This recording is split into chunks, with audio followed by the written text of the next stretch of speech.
Hello guys, this is your friend. We are back with a new fanfic. Which is What If Naruto Uzumaki Was a Western Emperor Part 1. And if you enjoy this fanfic, then please press the like button and subscribe to my channel for more fanfic like this. And now let's start the fanfic. Naruto Uzumaki. Tales from the Western Empire. A regal-looking young man in his 20s with long spiking blonde hair wearing a loose-fitting orange robe with the Uzumaki symbol stitched onto the back. Under it he wore a simple black shirt and red pants. He sat alone on the bench looking at his reflection in the pond. The young man sighed. So much has happened in my life. Leaning back he looked towards the sky and closed his blue eyes, remembering what had happened to him as a child. Konoha Hospital 10 years ago. After successfully retrieving Uchiha Sasuke. The Uchiha Sasuke retrieval mission had succeeded. Kakashi and a Kage Bunshin carried both Naruto and Sasuke back into the village. Immediately medical staff came and collected both boys, rushing them to the hospital. Unfortunately, this was only the beginning of trouble for Naruto's life. A few days later, a bandaged Naruto sat in the hospital bed, tears running down his face. Before him stood Tsunade Godime of Konohagakure. Tsunade glared down at the boy with hate-filled eyes. Do you know what trouble you have caused? The destruction of the Valley of the End statues, aggravated assault on a clan head with intent to kill, excessive force, and to top it all off, you used so much of the Kyuubi's chakra it could be felt from Konoha. You could have released the Kyuubi and killed us all. Tsunade screamed at Naruto. Why Ba-chan? Why are you treating me like this? He asked, not looking at his Ba-chan. His Hokage. Tsunade. You will call me Hokage-sama, brat. Tsunade snapped back. Glaring at Naruto, she continued, I'll have you know that the council has voted for your execution. No. Naruto screamed in his mind as he grabbed a handful of the blanket and looked up at Tsunade's smirking face, no longer fearing her look but now fearing for his life.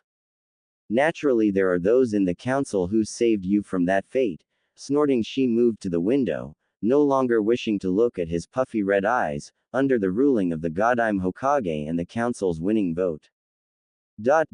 You Uzumaki Naruto, once you fully recover, will have your chakra sealed up and you are forbidden from ever practicing the shinobi arts.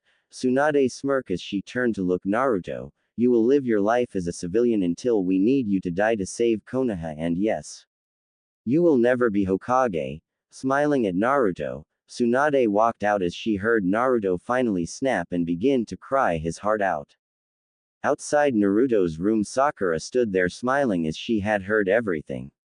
Watching Tsunade leave with a smile on her face, she thought, you hurt my Sasuke-kun, a monster like you doesn't even deserve to live, she thought as she walked away, wanting to find and tell her friends what a monster Naruto is and how he is now.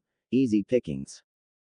A few days later, Naruto had snuck out of the hospital, leaving behind a Kage Bunshin. As he walked through the markets, the civilians all looked on him and Naruto could hear everything they were saying. The demon got what he deserved. You know, it is becoming a civilian again. Perhaps we can start up the fox hunt again. Since the demon's not allowed to fight back, perhaps we can finally end it. Covering his ears, Naruto ran as fast as he could, beelining it for his apartment until he ran into someone. Thud, keeping his head down and covering his still healing body with his bandaged arms, he waited for the eventual yelling and possible beating, but instead heard the one thing he least expected. Hey kid, are you alright? Opening his eyes and looking up, he saw who he had run into. He was shocked. This guy is huge. He's standing taller than Ero Sennin. And his hair is longer as well. Nice coat, and whoa, what a scar, Naruto thought as he looked on in silence. The stranger before him squatted down in front of him and waved his hand in front of his face. Hey kid, everything okay? Naruto only nodded and okay. That's good, let me help you up. The stranger then suddenly grabbed the back of his jumpsuit and helped him up. Thank you, Naruto replied before he tried to walk past the stranger but was stopped by the sudden shouting of the civilians. Are you going to let that demon do as he wishes? Punish the little monster for running into you. Someone get a shinobi and tell them we saw the demon assault a traveler. Naruto kept his head down and covered his ears, trying to run past, only to stop when he felt the stranger place his hand on his shoulder and hold him there. The civilians cheered, hoping to see the brat get beaten again, but the area went dead quiet in an instant as the stranger filled it with his killer intent. Moving Naruto behind him, "Scum like you are the reason why the mighty fall so fast and so low," and with that he held onto Naruto's shoulder. He shunshined away. Two Anbu agents revealed themselves and began to run off towards the Hokage's tower to report what had happened. But both Anbu were unaware that two sets of eyes were watching. One black eye and a set of ice gray eyes, who all disappeared shortly after. Atop a building a short distance away. Letting the kid go, the tall stranger smiled and sat down, putting his hands up submissively. "The name's Yami and I don't mean you any harm," offering a hand to the kid. Naruto kept his head down as he didn't want Yami to see the sadness in his eyes and heart. Yami could feel the uneasy tension in the air. Smiling gently, he looked over the boy who still had refused to lift his head up. "Well, where I'm from, it's a sign of a beginning friendship to learn what one's name is, so may I ask for your name, kid?" This seemed to snap Naruto out of his mood as he slowly looked at Yami. "The name's Uzumaki, Naruto." The short second eye contact was all Yami needed. He could see the sadness within this boy. He is barely a teenager, and yet why does it seem he shoulders the weight of the world on his shoulders, Yami thought to himself. Then an idea struck and Yami began to grin. "Tell me, Naruto, where can one find a good meal around here? My friend and I haven't eaten a decent meal in over a week." Naruto's lips twitched into a small smile, then his trademark fox grin and the brightness of life showed in his eyes. "Of course I do. Ichiraku's ramen stand is the only place you should eat." Naruto proudly yelled as he widened his arms and waved them around, wincing in pain as he forgot that he was still recovering. Yami let out a good laugh. "Careful there, kid," and quickly picked up Naruto and sat him on his shoulder. "Whoa, Takai-san, don't drop me." Naruto yelled as he was lifted up quickly. "Don't worry, kid, I will not drop ya," and with that leapt off the building. "Now which way, my ramen bloodhound?" Naruto pointed to their left and Yami began to walk that way. On top of the building next to where Naruto and Yami are talking, Kakashi had appeared on the opposite building the moment the stranger had brought Naruto to and was eavesdropping in on the conversation. "Who are you really, Yami?" Kakashi thought as he watched from the shadows how this stranger, Yami, seemed to brighten up Naruto slightly, and Kakashi smiled slightly under his mask. "Better collect Naruto and return him to the hospital before Tsunade-sama gets to him," Kakashi whispered and prepared to jump down. "You know it's rude to eavesdrop on a private conversation and planning to crash their meal." Kakashi froze as he heard someone whisper softly into his ear as he felt a finger push against the back of his neck. "How did she sneak up on me?" Kakashi panicked as he lifted his arms up. "Ma, there is no need for violence, is there, miss?" Kakashi whispered back. "No, there isn't. Yet in my name as well, you would like that, wouldn't you, Hitaki Kakashi?" as she slowly removed her finger from his neck. Kakashi spun around, kunai drawn, but saw no one around him. How did she do that? Kakashi thought as he quickly shunshined away. Ichiraku's ramen. Yam tried to sit on the stool provided as casually as he could, even though his knees were hitting the table. "Damn my bloody height," Yami growled as he tried to sit down comfortably. Naruto looked upon Yami with a more interest. Besides his height all and his ridiculously long hair, he's wearing a plain black traveling coat and black shinobi pants. He's got that long scar over his left eye. Other than that, don't see any kind of weapon on him. What else he is capable of, Naruto thought as he watched Yami try to sit down comfortably. "Oh, customers, welcome to Naruto. Aren't you supposed to still be in hospital?" Ichiraku asked as he appeared from the back of his shop and shook his head as he looked at Naruto. "Even when you're broken or near death, my ramen always brings you back. He maybe I should use that as advertisement." Ichiraku laughed as he pulled out two menus. "Now what would you two like?" Yami smirked as he placed the menu to his left. "Don't you mean three?" As suddenly in a swirl of water around the stool to Yami's left revealed a young kunoichi in a light blue traveling kimono, long white hair like Yami's, and you thought I'd let you have ramen alone, hey Yami. She giggling before leaning forward and waved friendly to Naruto. Hi there blondie, name's Yuki, slapping Yami's back. I see you already meet my traveling mule. Naruto cracked up laughing as Yami turned and glared at Yuki with his poison green eyes. And who do you think is going to pay for all the ramen you're going to eat, Yuki-chan? Yami replied with a grin. Throwing her arms up, Yuki yelled, I'll be good, I'll be good. Chuckling and letting Naruto get back on his stool, the three made their order and began to eat their meals.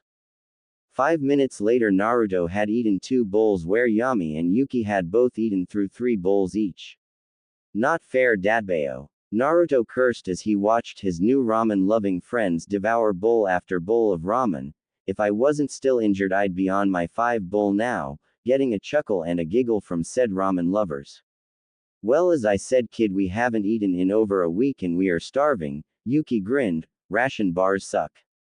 They ruin my figure, she said as she took her 4th bowl. Anos Yami, can you tell me how you got that scar over your eye? Naruto asked before he began to drink down the broth. Yuki stopped eating and with puffy cheeks looked to Yami, who was gently running his finger down his scar, and sadly smiled.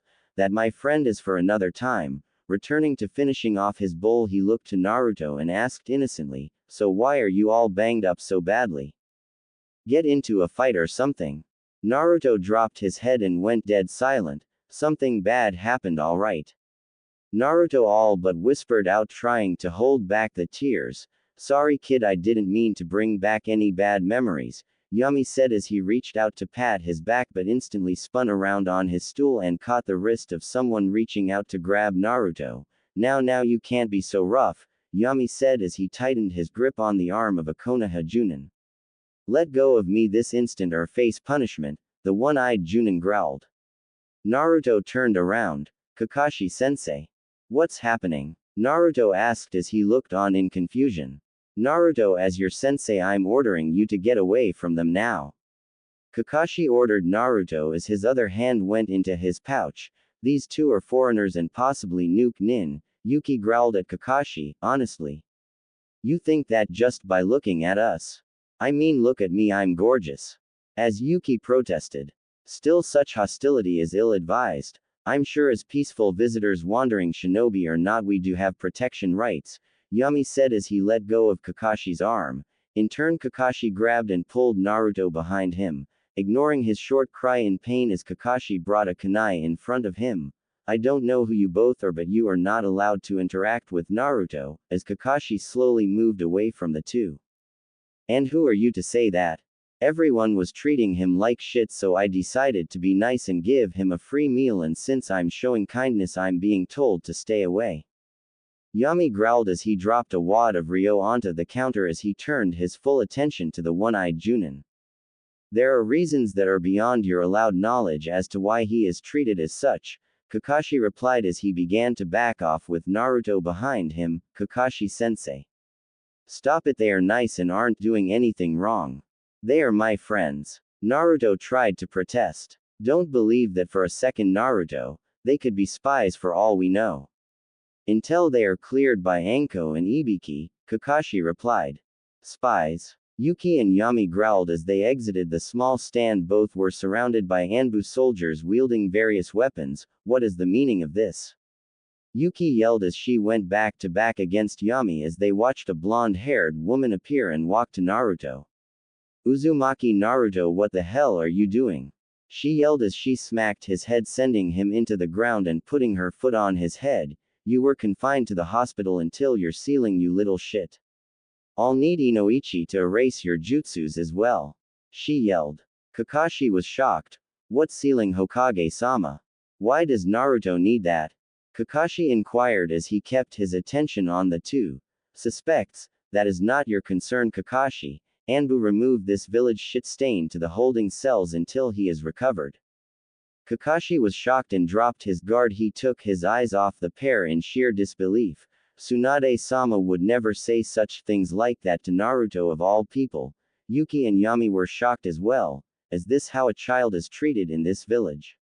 Yami thought as his hair slowly started to shift. Now, evacuate. Yami yelled as he dropped several smoke bombs from his hair, exploding dark purple smoke around the Anbu. Yuki, knowing what he meant, and lunged between Tsunade and Kakashi. Dropping her own smoke bomb, she went at Naruto, grabbing him and jumped towards Yami, who grabbed her and promptly shunshined away outside Konoha's gates and began to run off. Naruto over his shoulder passed out. Damn it, Anbu, find them. Tsunade screamed as she tried to blow the smoke away, only to be met with her Anbu immediate gasping loudly, Anbu, get out of the smoke and get them. She roared again, ignoring the obvious signs that Kakashi picked up on, immediately flashing through several hand seals, futon, datappa no justu, and blew the smoke away, only to reveal what had happened to the Anbu. "Oh, Kami-sama," Kakashi said as he quickly brought a hand over his masked mouth and tried to hold down his lunch. "I haven't seen poison like this before," he thought. Tsunade just stood there shaking like a leaf, her hemophobia kicking into full drive as she looked at her Anbu. Lying on the floor, her Anbu squad were gasping for air as their skin and blood had turned purple and was pouring out of every orifice very quickly. It only took a few seconds for them to bleed out to death. There they both stood until another squad of Anbu led by Shizune appeared. "Tsunade-sama." Shizune yelled as she grabbed her shisho and keeping her calm. "Kakashi-senpai, what happened?" A Anbu asked Kakashi. "Naruto has being kidnapped," he replied before running to the alley and throwing up. Present day. As Naruto relaxed on his bench contently sleeping, a pair of ice-gray eyes locked onto the sleeping figure on the bench. Grinning, too perfect, Yuki thought as she snuck up, and with evil glinting in her eyes she raised the water bomb above her head. "Payback's a bitch," she yelled as she slammed it onto Naruto's head. "Ha, gotcha."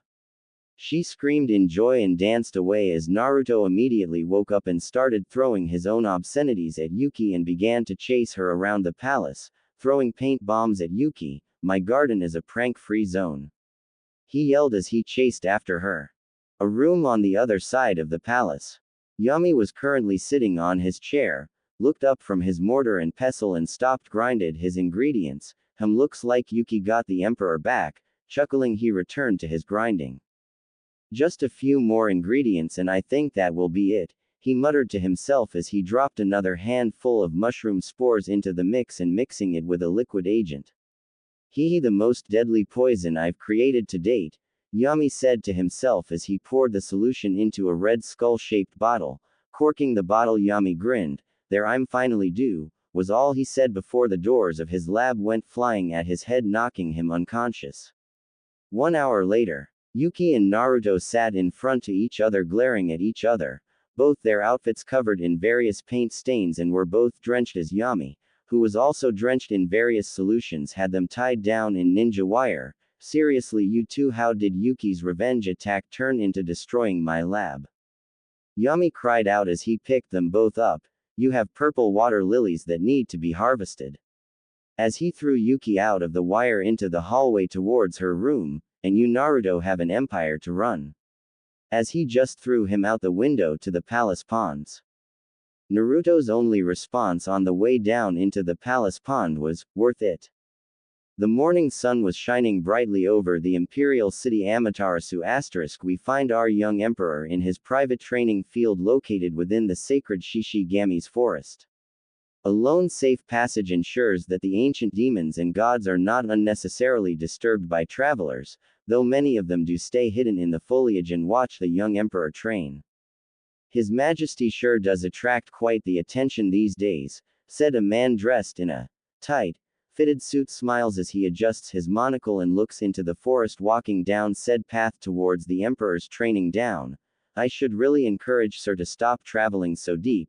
Surely he is bothering some of the ancient guardians," he spoke to himself as he began his journey to the clearing. Upon reaching the clearing, he could see over 1,000 copies of his emperor training in various sections of the clearing, some in ninjutsu, others in taijutsu, and some on scrolls improving their fuin no jutsu, but it was the one sitting on the large stone right near the foliage speaking to a group of kodama that caught his attention. He approached the emperor. I enjoy your presence here just as much as any other deity who wishes to watch me. Perhaps one day you shall all grace me with the honor of following you around your forest. Naruto asked, smiling to the small spirits from his sitting position, to which they all began to click their heads happily. My emperor, I must apologize for intruding on your morning training, and bowed before his emperor, but the council's request your presence this afternoon. We have received some new reports and some information that needs your attention.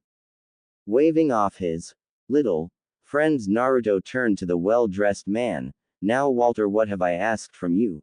As his cage bunchen slowly began to dispel, in small groups, his eyebrow and lip twitching now and again from the new information he received. Walter smiled. You have asked me every day for the last 1825 days to refer to you as Naruto or Uzumaki-san, not Uzumaki-sama, and definitely to stop calling you Emperor, sir. Walter replied back with a smile as he handed his emperor a small towel. Naruto let out a short laugh before taking the towel. Thank you, Walter. Taking the towel, he wiped his face down and walked alongside him back down the path. I swear one day you will call me Uzumaki-san at least. Both let out a laugh as they began to walk down the path to return to the Imperial Palace. However, from the forest's foliage they were both being watched unknowingly. The deity watching them from the foliage slowly began to walk out to the middle of the field. Its 12 earth-brown horns shining just as brightly as its golden-brown pelt. Around its feet the grass and flowers grew rapidly before they withered away. Its near-human face smiled and its leaf-green eyes gently looked upon the young sun-kissed blonde boy. Perhaps one day I shall let you walk with me, young one, it thought to itself before turning away and walking back into its forest. The royal palace, in the middle of Amaterasu. Naruto walked down one of the many hallways, leading to the council meeting room. Along the way he tugged on his royal kimono. Bloody stuffy and annoying. Why can't they just let me wear my jumpsuit or something more plain? Grumbling, he kept walking down until he heard a jolly laugh behind him. That is because, Your Highness, first impressions and formality are an essential aspect of ruling an empire.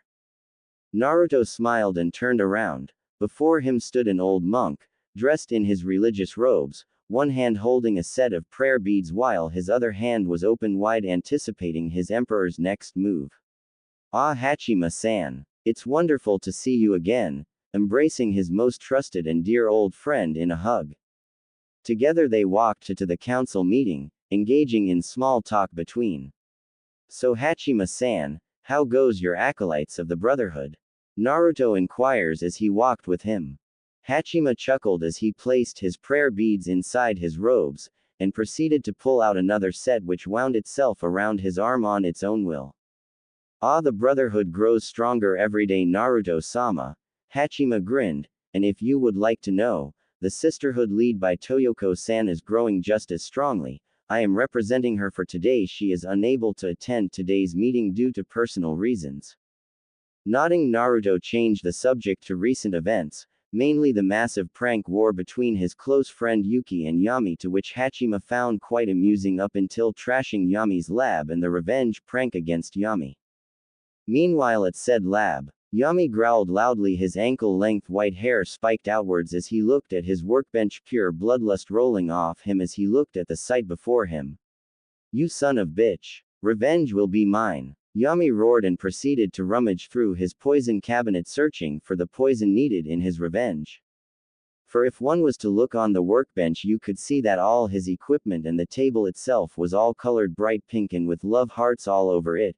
His ingredients that were in the cabinet next to the workbench had being replaced with girls' makeup, glitter and other cutesy crap, and to top it all off, a big sign hanging off the wall stating, "The Princess Creation Workbench. Back with Naruto and Hachima." Naruto stopped walking and began to shiver violently. Hachima turned and looked upon Naruto. I feel a disturbance in the prankness, as if 1,000 pranksters shouted out in pride and were suddenly murdered into silence. Naruto spoke with absolute fear in his voice. Hachima smiled and replied with only 5 words. In grave danger, you are. Trying to shake it off, Naruto and Hachima arrived at the council doors guarded by two, as Naruto had given the squadron's name the Shinobi Samurais, or SS as some called them. Greeting them both personally, they bowed in respect to both their emperor and Hachima-sama, the first brother, and proceeded to open the doors, revealing a 10-meter-long flat table and 2 meters wide. At the end of the table, a elevated platform allowed the seater to look down the table, signifying the authority the person had while sitting there. The 9 waiting members who have been waiting at the side of the room all bowed together. Greetings, Your Highness and Hachima-sama, to which Hachima and Naruto bowed in return. Taking his seat, Naruto smiled smugly and tapped the hammer on the little wooden anvil. Naruto smiled. I love you, little hammer, he smugly thought to himself. Well, let's get down to business, everyone. I call to start the 68th council meeting. Please everyone be seated and let's begin, Naruto announced in a regal tone. Meanwhile, in the city of Amaterasu, Yuki was grinning ear to ear as she hauled her tail back to the palace. I got it, I got it, I got it, I got it, she chanted as she, ninja, ran across the buildings and through the palace gates, running up the stairs and began to run down to her supply room. As she was about to grab the door handle, she felt a chill run up and down her spine. Surely the package isn't leaking. It should be sealed up correctly, she thought as she turned around, only to freeze on the spot as she locked eye to eye with Yumi's glowing poison green eyes. Did you or did you not assist the Emperor in his prank against me? Yumi softly spoke with all the venom and promise of death in his tone of voice. No, Yumi, I didn't. Yuki screamed, throwing her arms up into the air. I learned last time what happens when I mess with your lab. Yuki began to panic, not noticing she had let go of her package. Oh, Kami-sama, I'm gonna die, she was screaming in her head. Her package hitting the floor caused Yumi to break eye contact with Yuki and lock onto it. A barely audible shink was heard as Yumi looked intensely at the package. So, you finally acquired a block of it. Must have given them something very precious to get that. Yumi spoke and stood up, flicking his wrists. A sharp snap was heard. Do well to avoid me for the rest of the day, Yuki-chan. For I don't want you be caught in the crossfire, Yumi said as he slowly sank into the shadows, returning to his continued hunt. Yuki dropped to the floor, shaking like a leaf. She hugged her package tightly. Yumi's going to be very pissed when he realizes what I did to him to get this block of ice, she thought to herself before she finally noticing the coldness of water running over her hand. Looking down, she saw the slash tear on the paper seal, which was melting off slowly, showing off the light ice blue glow from the block of ice inside. Back in the council room. And that is the report on the marketplace and real estate, Your Majesty, a council member proudly reported. Looking up at his emperor, who was smiling in return. Thank Kami, that's over, Naruto thought to himself. Thank you, Takana-san.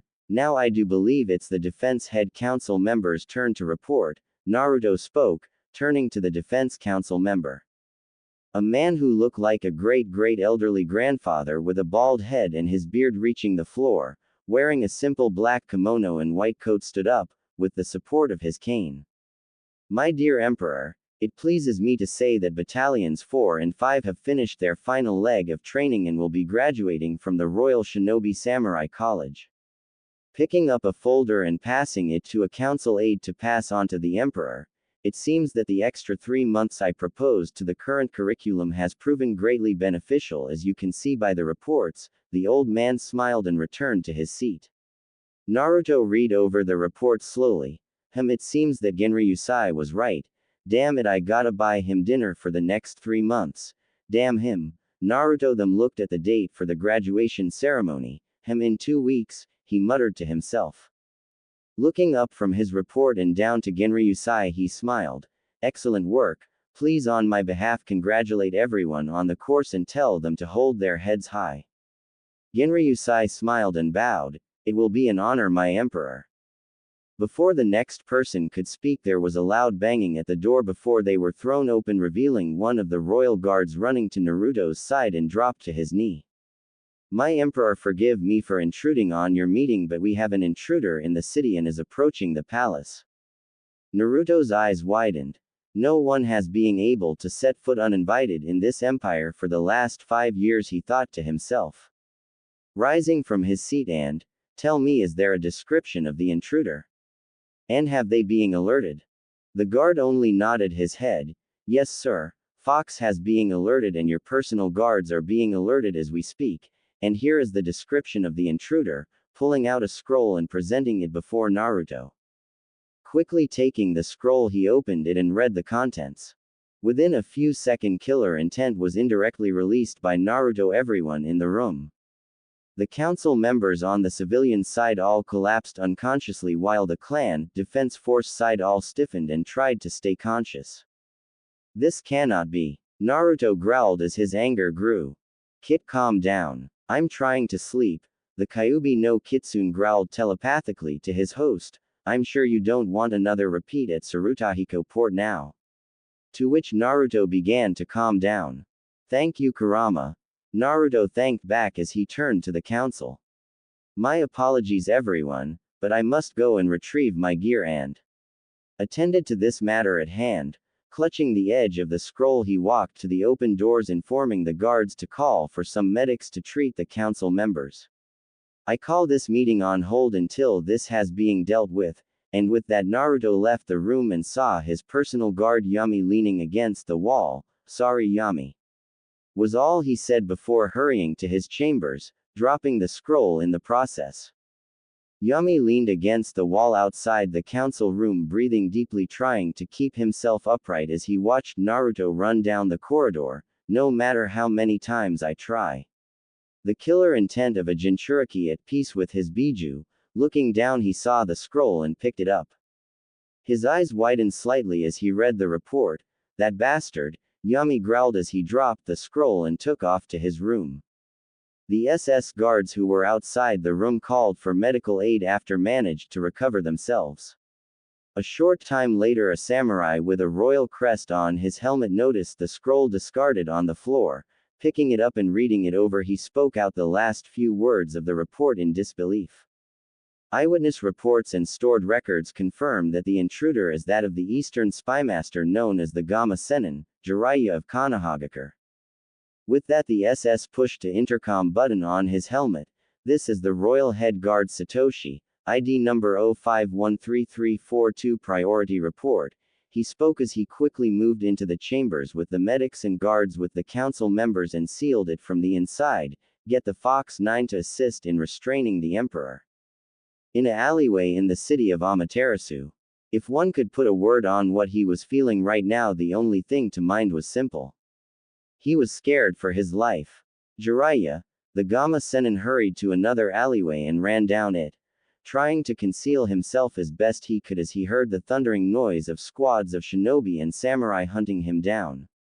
I had a bad feeling about this, but no. You just had to follow up on that rumor Naruto's out here. Jiraiya spoke to himself as he hid himself behind a dumpster, focusing his chakra down to unreadable levels. I can't let myself get caught. I've gotta find Naruto and get out of here, Jiraiya said, trying to motivate himself as he pulled out an old and worn-out photo. I'm so sorry I didn't stand up for you when I should have. Naruto, tears gently rolled down his face. The picture showed a young 12-year-old Naruto with Jiraiya, Tsunade Shizune and Tun-Tun the pig. The picture being taken a few days after they all had recovered well enough after the fight with Orochimaru to begin their trip back to Konoha. Pocketing the picture, Jiraiya speed off towards another alleyway, unaware that a set of blue-gray eyes were watching him. This is Snake. Fox member's target has been located. Transmitting coordinates. The deep-voiced man spoke as he slowly moved, his Maisegakure no Jutsu slightly waving as he seemed to slither along the ground. Jiraiya ran down the alleyway, finally reaching an entrance into the main street that headed to the Imperial Palace, wishing that there was a crowd to slip into and hide from any potential pursuers. Ensuring that he wasn't being followed, he made a beeline down the street, heading straight for the main gates. Jiraiya was all but unaware that he was already being monitored and followed by the Fox member Snake. HQ, this is Snake. Target has converged onto the main street and heading to the palace's southern gate. Permission to engage and terminate the intruder. Snake asked over his headset, slowly slipped his hand over his forearm, gently gripping his tanto, and slowly began to slide it out of its sheath. Permission denied. Engage in non-aggressive tactics as the IT department wants to get their hands on him and find out why he is entering our lands. Should he enter the palace, break off and regroup in chamber, Prime Emperor's personal guards will deal with him. After sheathing his tanto and ensuring his cover was not blown, Snake began to follow the intruder towards the castle, his hand resting on the fukiya o his hip, and proceeded to follow the intruder. Imperial Palace Southern Gate. Jiraiya slowly approached the gate wall. Damn, now that's a well-built wall, Jiraiya muttered to himself as he looked up the 20-foot wall guarding the palace. Might need some help here. Quickly biting his thumb, he summoned a large toad. Hey Gamatsunoko, can you help me over the wall? The toad croaked loudly and beckoned Jiraiya to climb onto him. Hold on, Jiraiya-sama, the toad spoke just as it prepared to jump. That's when Jiraiya heard the soft pop, and felt a sudden pain shoot through his left thigh. Looking down, he saw a 1-inch sendon needle sticking into it. Shit, go, go, go, Jiraiya yelled, quickly pulled the dart out and estimated its trajectory, and saw a man in what looked like a gray snake skin patterned bodysuit taking aim with his fukiya. Gamatsunoko leapt into the air just in time as another senbon needle impeded itself into the wall. Single quote, exclamation mark, single quote. Shit, he spotted me, Snake mumbled with the blow dart in his mouth, quickly forming a few hand seals. Ninpo. Fukusu Senbon no Jutsu. Blowing hard, the blowgun let off a swarm of senbon needles towards Jiraiya and his summoned toad. Luckily for Jiraiya, the toad managed to flip in mid-air. Jiraiya, jump off me, Gamatsunoko shouted as his armor belly plating was barraged by the needles. Thanks, I'll treat you good. Jiraiya yelled back as he fell towards the ground on the inside of the wall. Dispelling quickly to give Jiraiya a decent smoke screen, Snake cursed out loudly. HQ, this is Snake. Target evaded capture and is now inside the palace grounds. Confirmed only one hit with my trank senbon needle, Snake called out over his communicator. Roger that, Snake. Fall back to base and await further orders. Grunting a reply, Snake stood up and cracked his back before taking off to the eastern side of the city.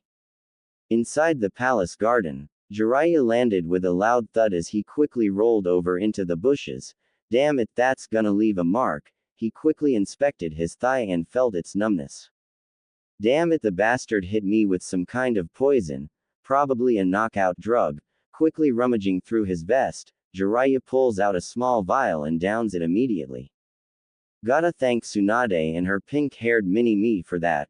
Pocketing the empty vial and slowly standing up, Jiraiya slowly made his way through the garden. There has to be an open window or door somewhere. Eva, a voice called out. Jiraiya slipped against a thick koda tree. Shit, I've being spotted already. Jiraiya thought as he slowly slipped his hand into his pouch and pulled out a kunai and waited. Yes, Wally. A sweet feminine voice called out and caused Jiraiya to activate his pervy mode and peek out from the tree, and Jiraiya could only gawk. Standing before him was a young lady, wearing a form-fitting white kimono, matching her white hair, and deep blue eyes. Oh ho ho ho, very nice, Jiraiya muttered to himself and looked at the young man. Oh, Jiraiya was intrigued as he looked at the young man, kneeling down in yellow overalls and was apparently planting new seeds and little sprouts into the garden. He watched as Wally picked up one of the small garden pot, standing up to Eva. He held it out in his hand and watched in sheer amazement as the plant began to grow. Mokuden asterisk. Jiraiya muttered as the potted plant grew into a small sakura bonsai. Eva, smiling, took the pot plant gently from Wally and took in its scent. It's lovely, Wally. Smiling, she handed it back to him as Wally whistled happily, slightly blushing as he knelt down and removed it from its pot gently and planted it in the garden. I'll have to make a note of this, Jiraiya mumbled as he slowly moved from the koda tree, while the two weren't watching, and stealthily made his way past them. Further down, Jiraiya saw something he liked and smiled. Bingo, he quickly made his way to the open window he spotted. Checking it for traps, he smiled when he found none and quickly jumped in. Unknown to Jiraiya, Eva had followed him slowly against the wall and smiled when he jumped in the window. Returning to Wally, she very discreetly pushed a button on her kimono sleeve. Target has entered the palace. Roger, Eva. Informing Fox now. Maintain guard of Wally, came her response. Smiling, Eva squatted down next to Wally, gently placing her hand on his head and slowly stroking the scar hidden by his bleach blonde hair. Oh Wally, she sadly thought as she watched Wally slowly make the small bonsai tree grow into the size of a small bush. Inside the palace, Naruto was furious. Why? He screamed in his head as he put on his battle armor, his cage bunchins * assisting him where he could not reach. He ruined my life and never once bothered to track me down. Why now after 10 years? He thought as he looked himself in the mirror. Dressed in blood-red colored samurai armor, customized for shinobi work, he watched as his clones helped put on his kabuto and his demon mask.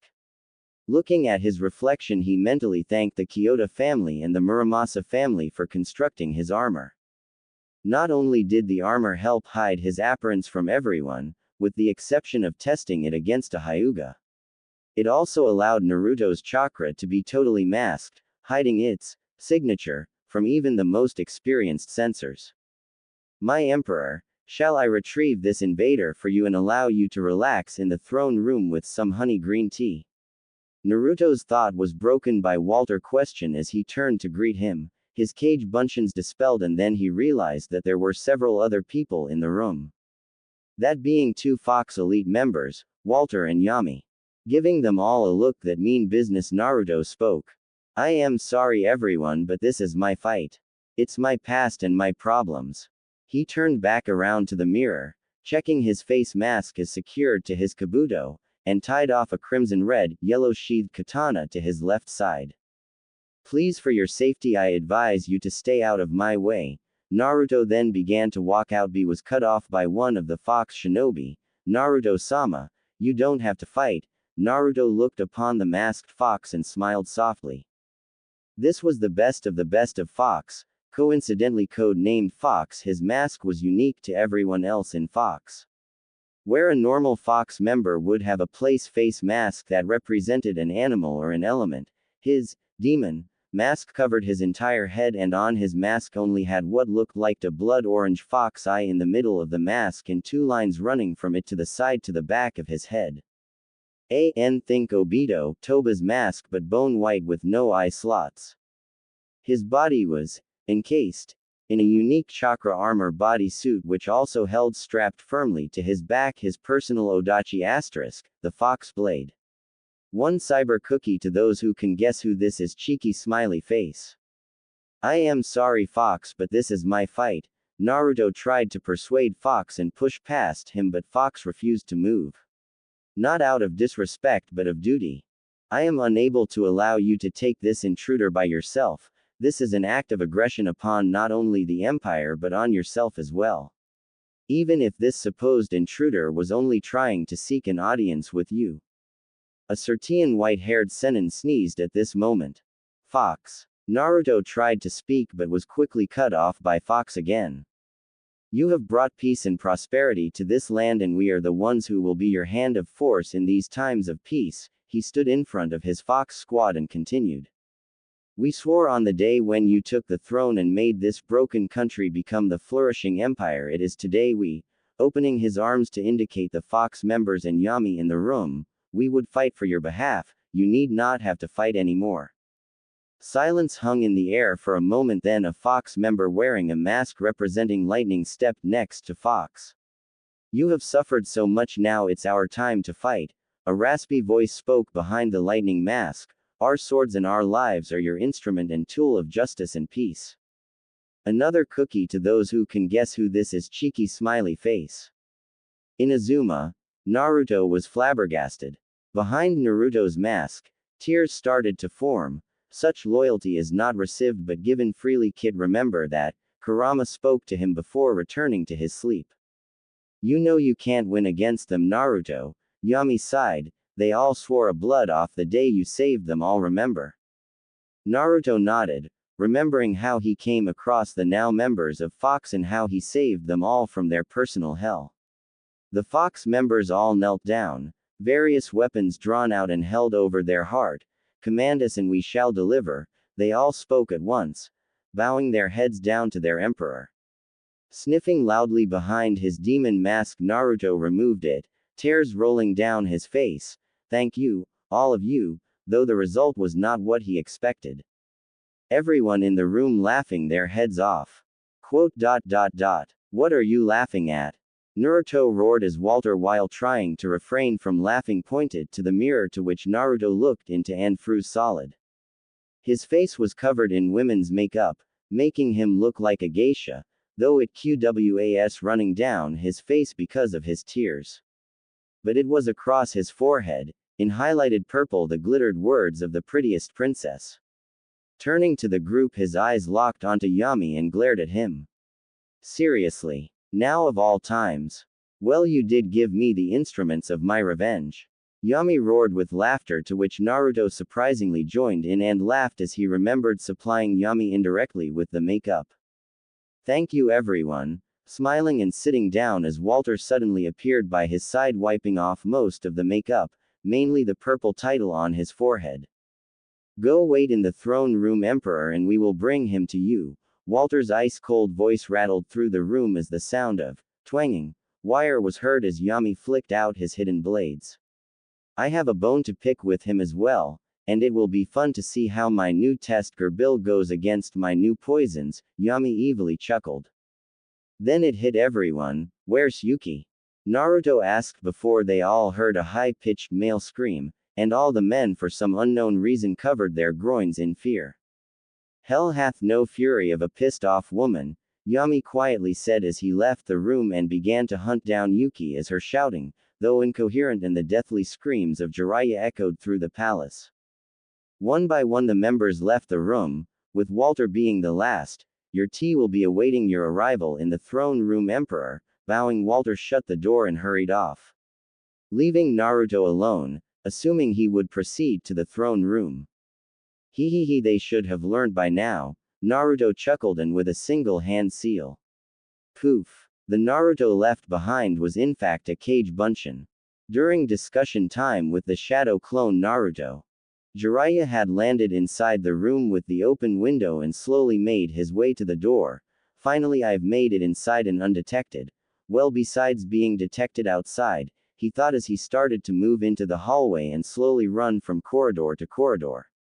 Now this is getting very risky, he thought to himself as he peered around the corner of a doorway to watch a squad of royal guards run down the corridors.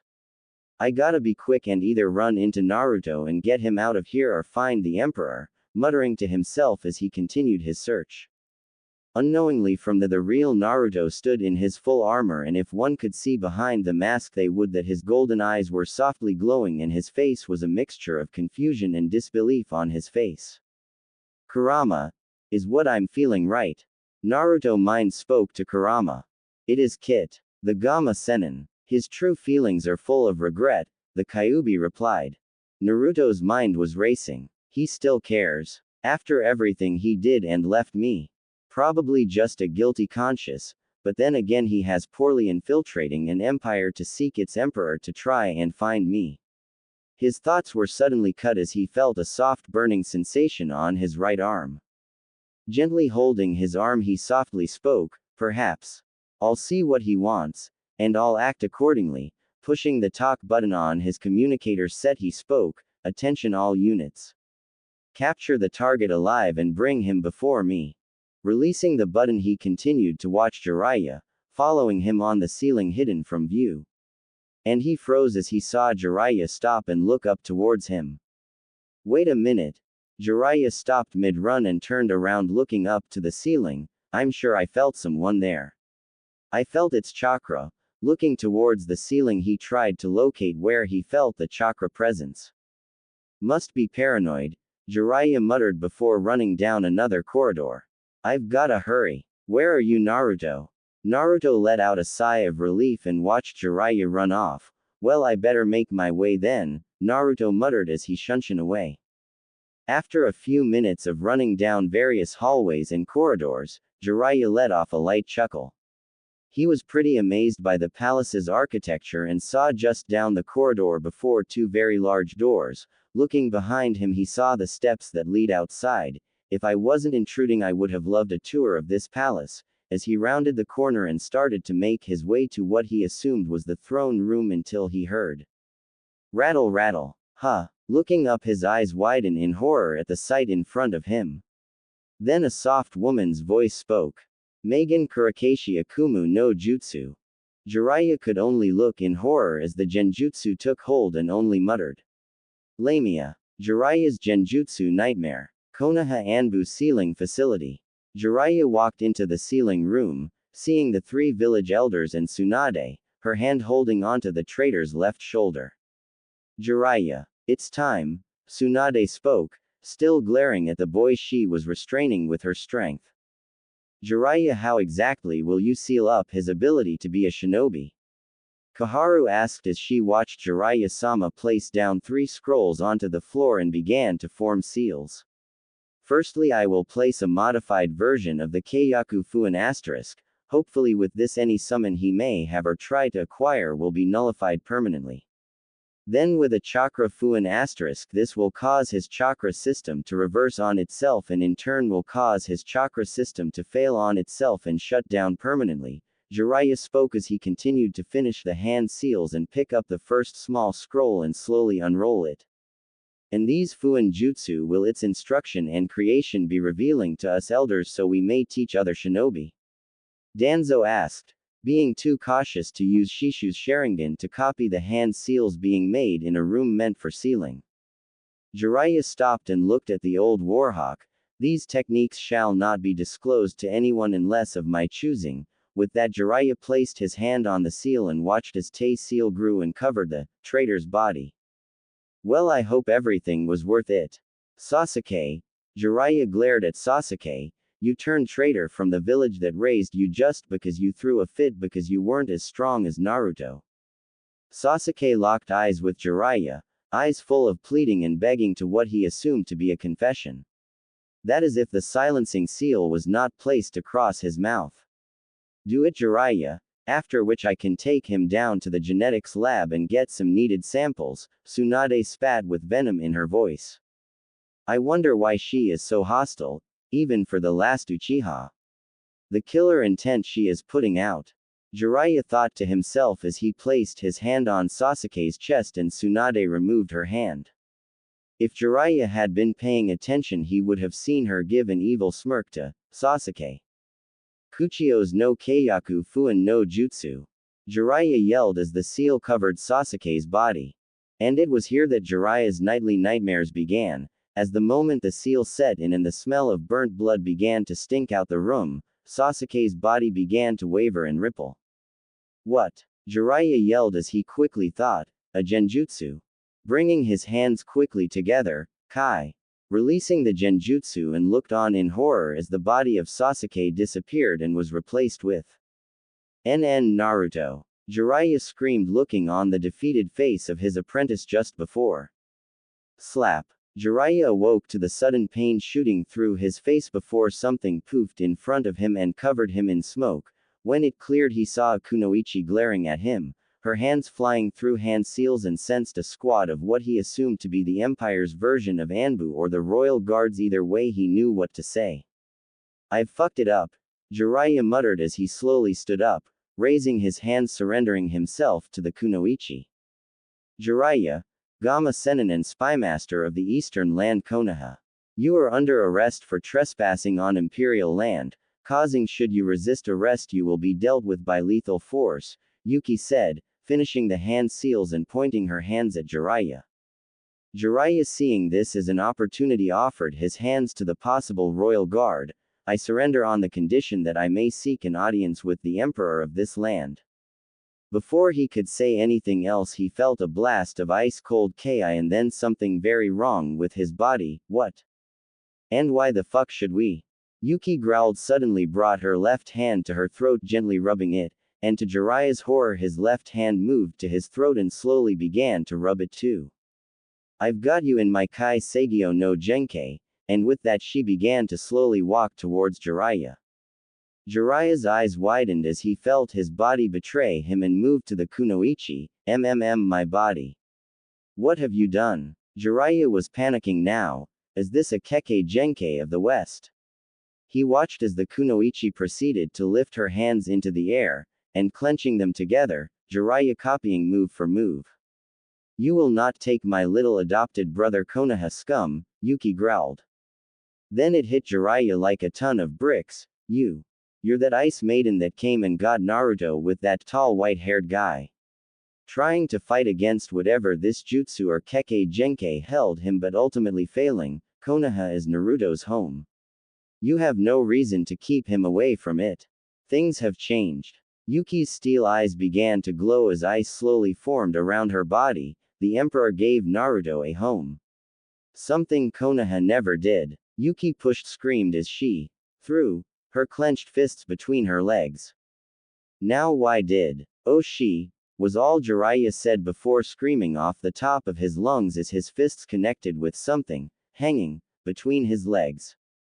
"You caused him so much pain, so much suffering, and basically abandoned him when he needed you the most." Swinging harder, she watched as Jiraiya took blow after blow between his legs. She swung her fists back and forth between her legs. "And we had to rescue him a second time. You didn't even try to save him, you just sat there." Yuki screamed, releasing as much killer intent that the arriving Fox members which had surrounded them slowly began to backing off. "You never cared to search for him for 10 years and now you're here looking for him." She screamed as her hair began to spike out and ice spikes slowly formed around her and Jiraiya's hands. Raising her arms she prepared to give a final swing. "Yuki, calm down. Naruto wouldn't want this." Yuki snapped around and glared at Yami, who has appeared behind Yuki, her wrists held tightly with his one hand, channeling his own killer intent. Naruto. Give me back my godson." Jiraiya pleaded through the pain he was experiencing, tears rolling down his face. Retracting the ice from both set of hands, Yuki glared evilly at him before raising her fists together above her head and growled, "You're a failure as a sensei and a godfather." After delivering one final swing between her legs, causing Jiraiya to deliver a firm hammer fist into his jewels.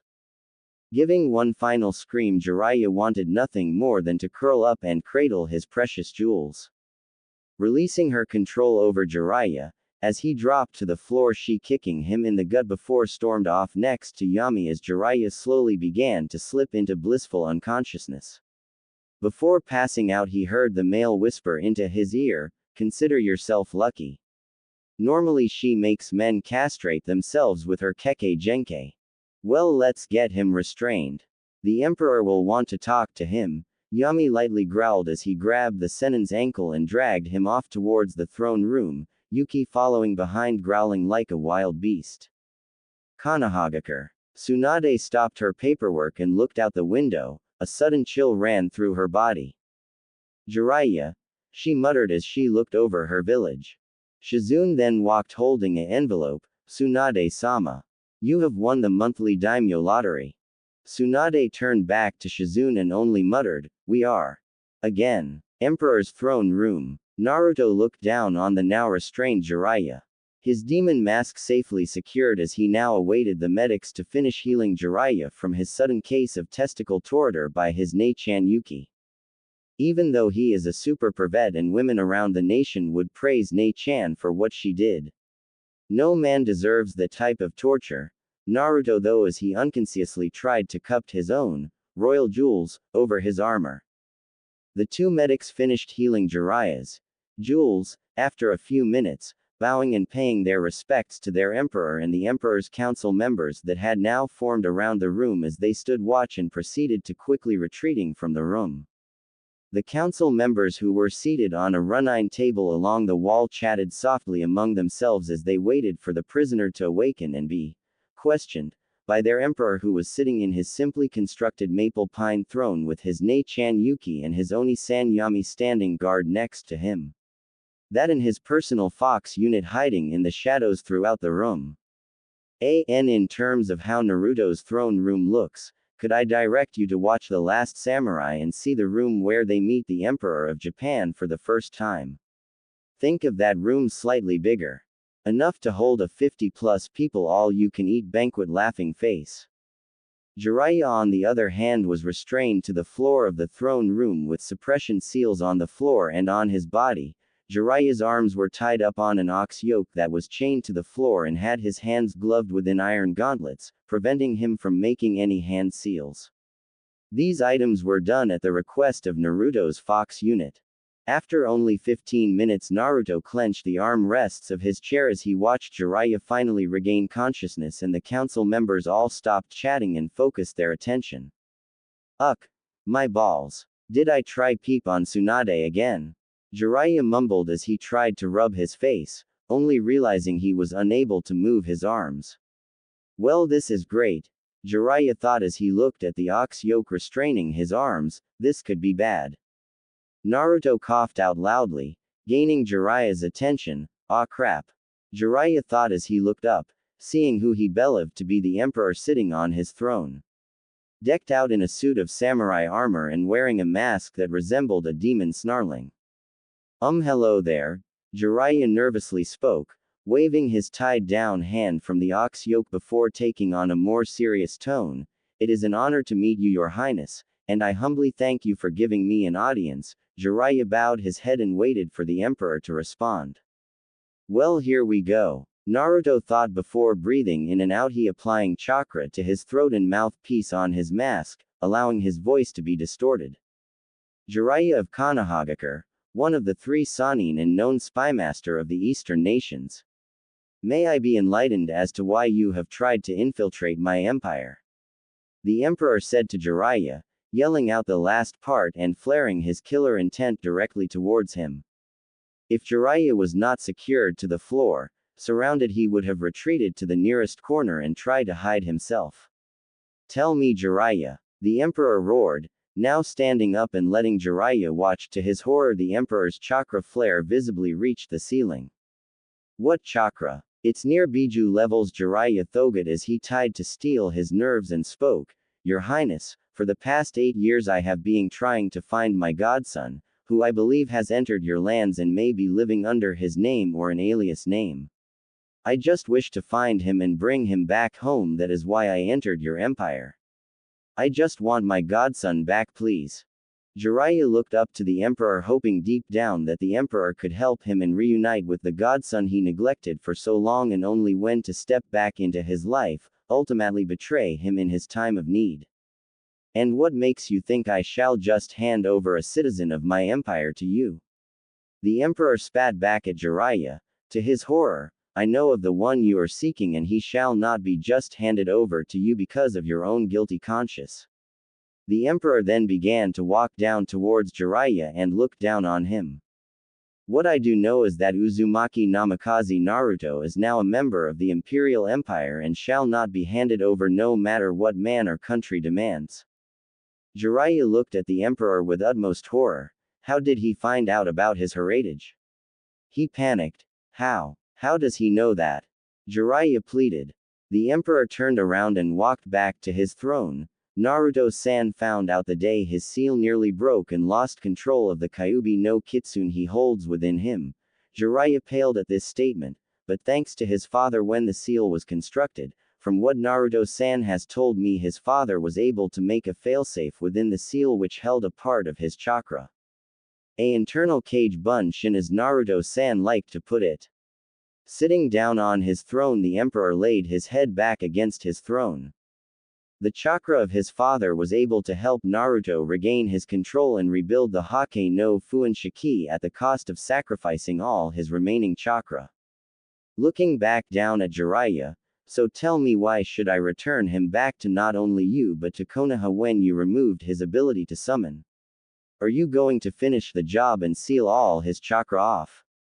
And condemn him to a fate where his very existence is nothing but a bane on everyone's life until the time is called for him to die so that the many can live?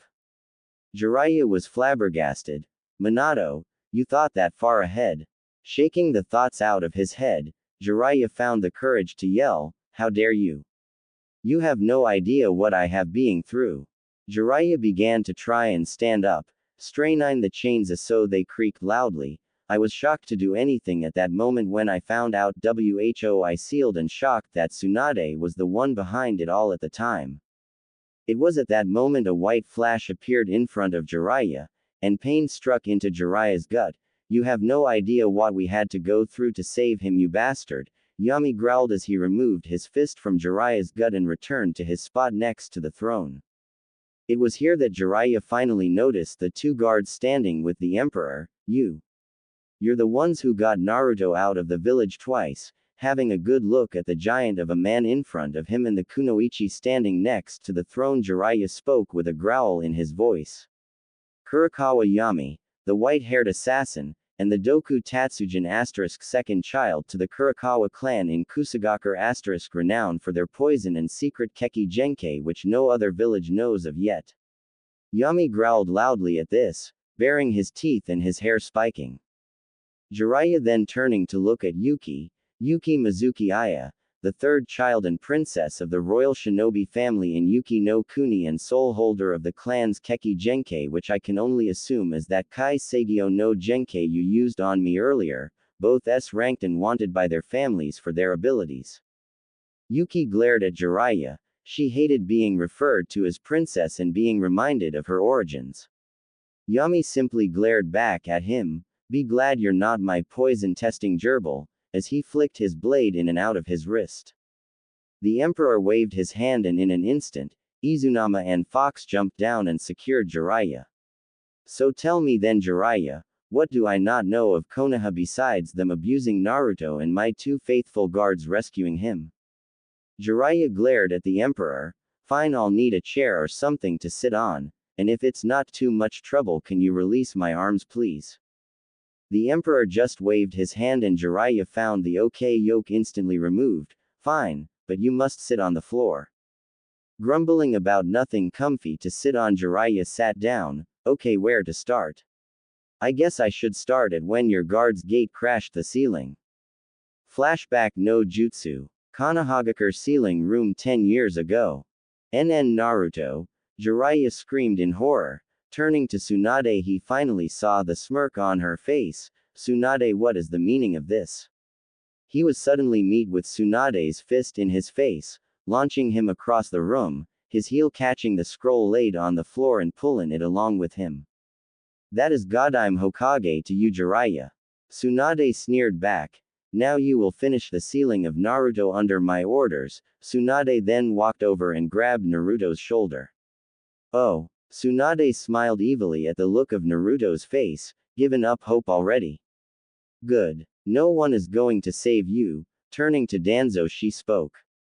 "Under the order of the Godime Hokage, I order you, after we get the needed genetic samples and sterile him, you shall put this brat through Euro emotionless training and turn him into an obedient weapon." Pushing Naruto to the ground, she then started to walk over to Jiraiya, who was slowly getting up. "Finally I have my weapon," Danzo pleasantly thought as he looked over the broken form of Naruto. "You shall help me become Hokage of this rotten village and I shall bring it to even greater prestige." Smirking, he tapped his finger against his cane. "Things are pleasantly going the way I want. I wonder why Tsunade Hime is acting like this. Oh well, the sooner I can have the Kyuubi brat under my power, the sooner I can take Konoha for myself." Jiraiya pulled himself out of the wall and spat out a tooth from his mouth. Looking up, he saw Tsunade approaching him with a grin. "Tsunade, what's gotten into you?" Jiraiya groaned as he grabbed the scroll around his foot. "Why are you treating Naruto like this?" With the scroll rolled back up, he slowly stood up, seeing Tsunade glare at him.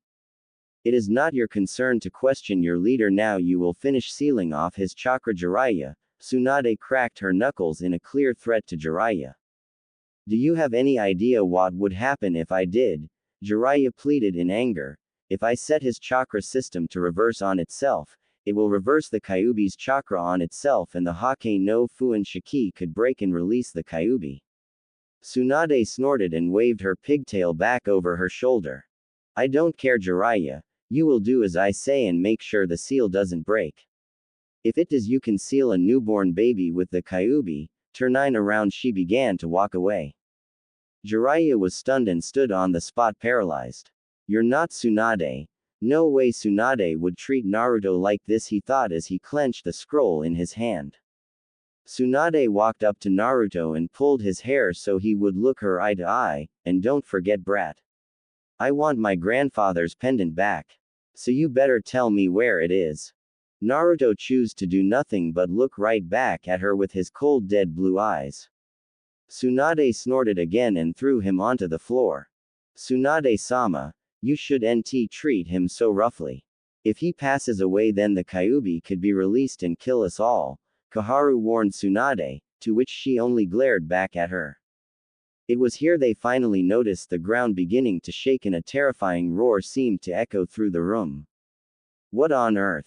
Homura yelled out before the ceiling was smashed in and light flooded the room.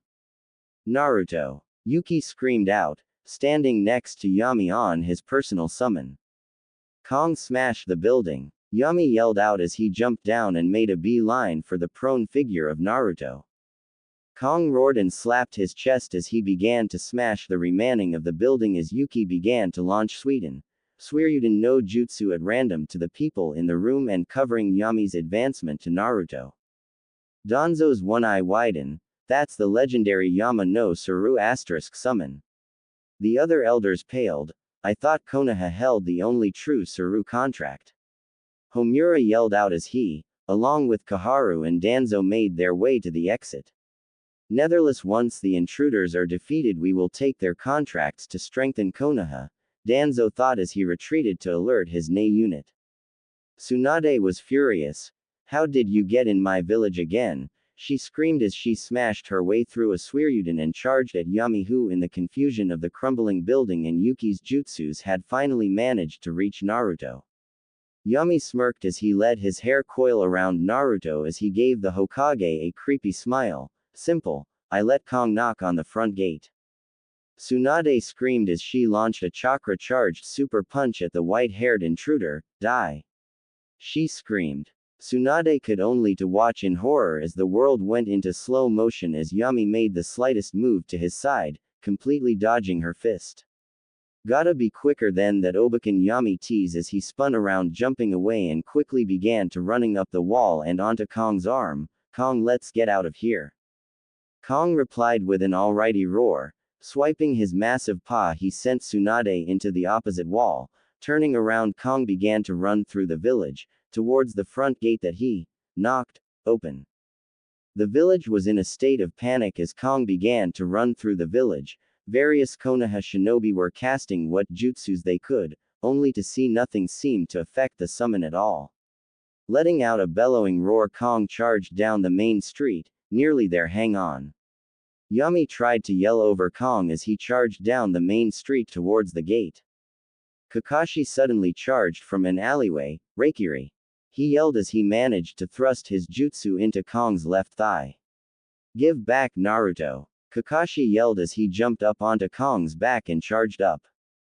Blasted human! Kong roared as he hopped on his right leg. Next hit will cause me to return, Yami. Kong roared as he started to continue to the gate a bit slower. Yami started to flip through seals. Ninpu! Kanashibari Dokugiri no Jutsu. Breathing in, Yami exhales a large cloud of light purple mist engulfing Kakashi, catching him by surprise. Shit! Kakashi tried to quickly carry me away but inhaled a small amount of the poison as he replaced himself with a trash can. Oh Kami! Kakashi groaned as he slumped against a wall. What is this poison? Kakashi thought to himself as he tried to regain control of his body. Panting, Yami clings to Kong's neck. Kong, pants, we gotta get out. Pants heavily. Of here, pants, I am running low. Kong replied with a growl and began to charge at the now broken open gate. Yuki looked back at the now crowded street of shinobi. Lightly growling, she pulls out a storage seal and with a chakra-covered foot, slams her foot down on it as she releases her jutsu, Sweden. Bakusui Shoha no Jutsu, releasing the water sealed in the scroll and blasting the wave of water down the street. That should keep them off us for a moment. she yelled as wrapped her arms around Yami's hair, holding onto Naruto's hidden body and around Yami's arm. Kong slowed down as he slowly moved over the broken gates, minding his left leg, when all three of them heard, Mokuten, Mokusei Kei's no jutsu. Kong roared in pain as wooden beams wrapped around Kong's injured leg. Release your captive and surrender yourselves or you will all be executed, a voice commanded. Kong turned and looked down to see emerging from the ground an Anbu with a cat-like mask. One hand seemed to be embedded in a beam of wood while the other held onto his sheathed shakudo. Kong roared, "You dare try and restrain me? You shall taste my fury," lifting his very muscular arms high in the air and began to channel a very large amount of chakra into them, Doden, Kozo Kudoku no Jutsu, and slammed his arms into the ground. A few seconds later a massive earthquake rocked throughout Konoha, causing many of the damaged buildings from Kong's charge and Yuki's Bakusui Shoha no Jutsu, and more shockingly to those who watched, the four cage heads on the cliff all fractured. During the earthquake the cat-faced Anbu was unable to maintain his control of the jutsu and keep his balance as the summon proceeded to break the wooden binds and run off away from Konoha. And throughout all this Jiraiya sat on top of the cage cliff, unable to comprehend what has happened in Konoha. Flashback no Jutsu Kai. The council members and the emperor watched in silence as Jiraiya told the story. Yuki and Yami however were unimpressed. "So this tells how Tsunade is such a bitch, hey?" Yuki said, unimpressed. Now Yuki-sama, a elderly civilian, spoke up. "There may be a reason as to why Jiraiya-sama is telling us this story." Jiraiya nodded in acknowledgement.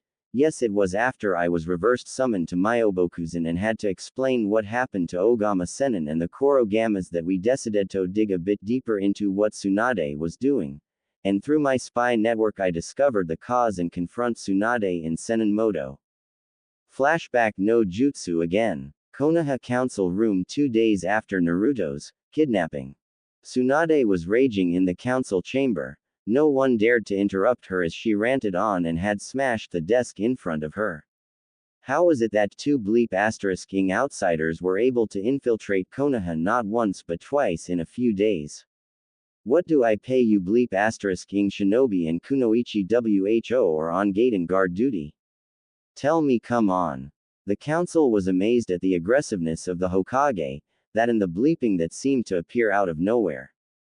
"Hokage-sama," Kaharu cautiously spoke, "you need not worry too much. Outmost skilled Oinin Butai are tracking them down as we speak." Taking a drink from the glass in front her, "What we should be asking is how we are going to keep this quiet from not only foreign powers but from our own daimyo as well." Tsunade gave Kaharu a dark look but snorted in agreement. "If worst comes to worst we shall have the Yamanaka clan fix his memory to our benefit." The shinobi side of the council gasped in horror. Rising from his seat Shikaku spoke, "Hokage-sama, I think I speak on behalf of everyone here by saying, are you out of your mind?" Yelling out the last part as he slammed his hands on the table, "What you even suggested as treason." Tsunade just snorted. "Is that right, Nara-san?" Suon spoke in a very dark tone. Before anyone could answer or intervene, Jiraiya shunshin into the room with the Korogama's ma and pa on his shoulders. "Jiraiya, what is the?" was all Homura could say before Jiraiya flooded the room with his killer intent and natural chakra.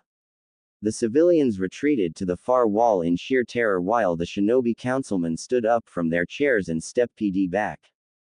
"Jiraiya, stand the down. And explain yourself." Tsunade screamed as she lunged at Jiraiya, only to be found in a throat-tight grip. "You are not Suond." Jiraiya spoke, croaked as he began to form a Rasengan in his opposite hand. "You somehow have taken control of her and I will free her by my hand." Bringing his hand just in front of her face, the Rasengan blowing her hair away from her horror-filled face. "Goodbye, Tsunade Heim." Jiraiya softly spoke as he brought his hand back ready to slam it into her face, with all the council members and elders watching in horror. "Fine then, I'll take your body." Tsunade screeched. Opening her mouth, a blood-covered transparent black snake-like creature emerged and lunged at Jiraiya, only to be stopped by Pa's tongue. I got it, Jiraiya-chan, Pa croaked as he tightened his tongue around with Ma joining in and wrapping her tongue around the creature. Shizune, get in here now. Jiraiya yelled as he hurried over to the fallen form of Tsunade. Oh Kami-sama, I am sorry, Tsunade muttered, blood seeping from her mouth before she passed out. Flashback no jutsu ended. The whole chamber was silent as Jiraiya spoke. It was discovered through my spy network Orochimaru had been experimenting on a parasitic worm and snakes, somehow embedding a chakra we have never experienced before. Popping his back he continued, the parasitic snake was believed to be snuck into Konoha through Tsunade's favorite sake dealer. Once she had a drink, this parasite grew inside Tsunade until it was able to somehow attach itself to her spine and was able to control her to a degree. Jiraiya looked up at the Emperor, who had now crushed the arm rests in his hands. I do have an autopsy scroll with me if you want to see the report yourself. Jiraiya proceeded to remove a scroll and present it, to which a Fox member quickly took it and handed it to the Emperor. The Emperor looked at the scroll in hand for a moment. Everyone was silent. We shall continue this trial tomorrow, and with that he stood up and walked out of the room. It seems the Emperor has moved to his private study to now make sense of what you have told us, Jiraiya-sama, the civilian council member spoke. In the meantime, I am afraid you will have to remain in custody with Fox until the Emperor calls for you again.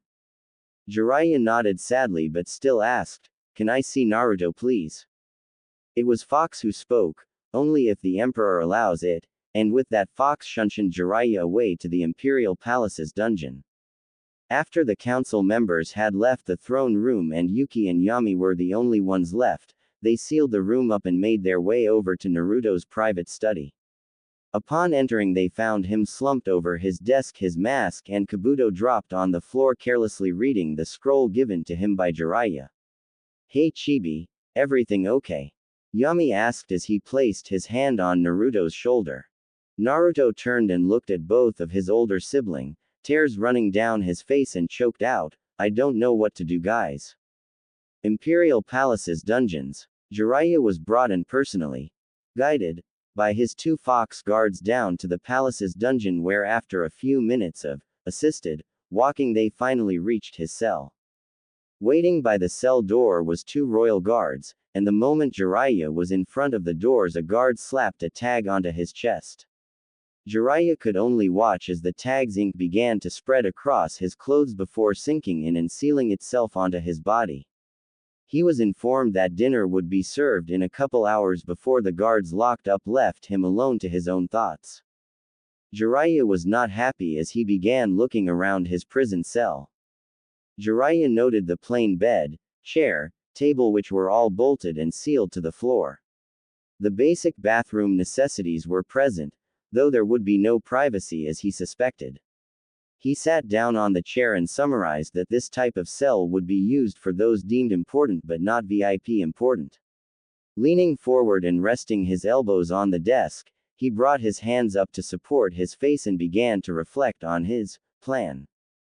He had hoped that he could sneak into the Empire just like he did in the other hidden villages, retrieve his lost godson and bring him back home to not only make up for the time he should have being there for him and to also let him resign the Toad contract, but to also show the rest of the shinobi world and their former allies that they brought him back home and hoped to get some of their former allies back on their side. But that didn't happen. In fact, everything went to shit the moment he stepped into the village and felt the security seal on the main entrance go off, and he had to make a break for it before the guards could find him. But now he was looking at the situation he was left in now. Not only was he, the great Sanin, discovered and caught alive, but now had all his chakra sealed up and was being held prisoner in a foreign country which he entered illegally. Such actions could result in an act of war, a war he knew Konoha would never win. Jiraiya slowly began to nod off to sleep, resting against his arms on the desk, remembered how the most powerful hidden village was turned into the weakest in a matter of months. Jiraiya's mindscape flashback. When the information of what transpired in Konoha hit the other elemental nations, from traveling traders and from reports from their own spies within that Tsunade had openly punished and demeaned a still recovering shinobi in public. The civilian council openly praised the Hokage in her punishing actions to said shinobi, but also removed the third's law and revealed that not only was he in fact the Jinchuriki of the Kyuubi no Kitsune, but also let slip of the fate the loyal shinobi once he was recovered from both his wounds and his kidnappers. Furthermore were the actions again of the last loyal Uchiha. The civilian council let it be known that the cursed seal on Sasuke left by the traitor Sanin Orochimaru brainwashed him and caused him to defect, and claimed that he broke free of the brainwashing and tried to return back to Konoha only to be stopped by the evil demon child and beaten to an inch of his life.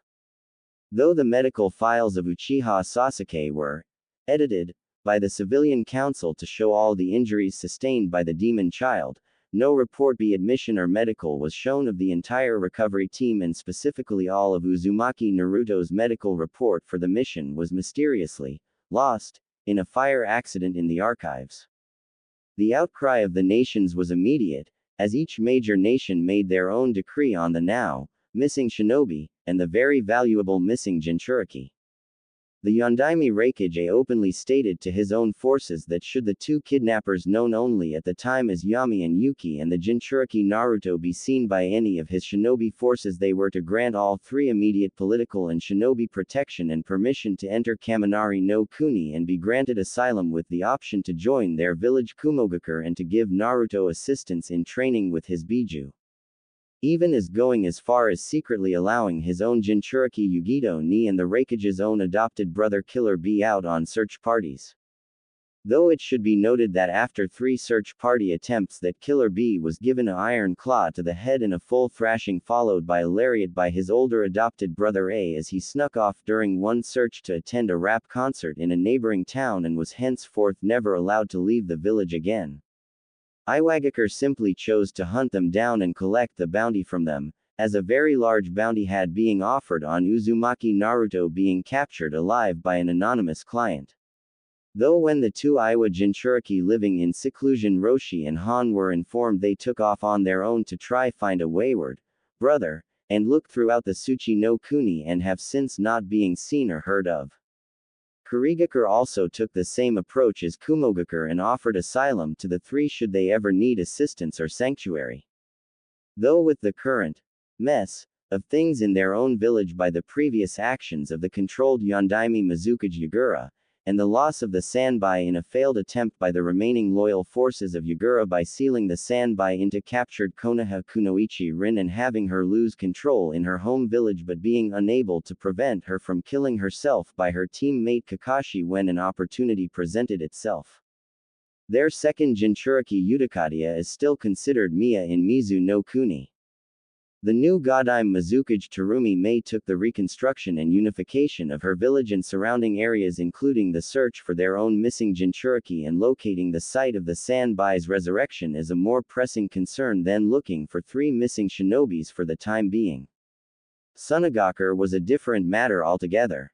Sabaku no Gara, the Jinchuriki of the Aikibi Shukaku, who had learned of what happened to his very first friend upon arriving back to his village after assisting in the recovery of Uchiha Sasuke, simply walked out of the cage building and into the desert. That night the whole village awoke to the enraged roaring of not only the Aikibi Shukaku but of also Gara. Konoha had the unfortunate news told to them that Gara was going to be the Godime Cage, and sure enough, when he was deemed old enough and had the support of the village, he became the Godime Cage, and his first act as Cage was to abolish the alliance treaty between them and only left a non-aggressive treaty stating that while they were seen as friendlies, Suna would do nothing in aiding or defending Konoha in any matter. Konoha's civilian council secretly sent spokesman after spokesman trying to gain favor of the populace of Suna to denounce their demon cage and to install a more respectable cage, though every month a special parcel came from Suna to the civilian council that was the size of a matchbox. Even worse though, when Konoha released the information to each major hidden village that their Hokage was under the influence of a foreign entity, Suna refused to answer any attempts of renegotiating of their treaty. The minor villages and lands such as Takigakure, Yuki, Haru no Kuni, Cha no Kuni, Tori no Kuni and specifically Nami no Kuni were extremely displeased with how Naruto was treated and subsequently choose to not renew their treaties and in some cases were forbidden to even enter their lands under the threat of death as Daimyo Kazuhana Koyuki had issued, along with the finding and protection of Uzumaki Naruto and his saviors. What could be noted is that upon Takigakure hearing the news of the occurrences in Konoha, their own Jinchuriki Fuho had the Nanabai disappeared a few months later. Only a few in the village missed her and tried to attempt a search and rescue. The merchant and banking guilds throughout the civilian and shinobi nation had blacklisted Konoha as chose to either direct their own wares and businesses opportunities offers to other lands at a cheaper price, refuse products services from Konoha or choosing to continue to deal with Konoha at double to triple the rate. This caused not only Konoha's economy to drop very fast but also alerted the Hai no Kuni daimyo as he lost not only economically but also lost his political standing with the other daimyo. Something that he made quite clear on his visit to Konohagakure no Sato. Flashback 3 months after Naruto's kidnapping. The entire village council, shinobi, civilian, elder and a still recovering Tsunade with Shizune faithfully at her side, along with Jiraiya and a Neko masked Anbu were all sitting silently as the daimyo looked over each member, his fan covering his face as his samurai guards surrounded the table and each one of them had a hand on their katana sheaths as the Shugonin Junichi asterisk stood at the ready close to their daimyo.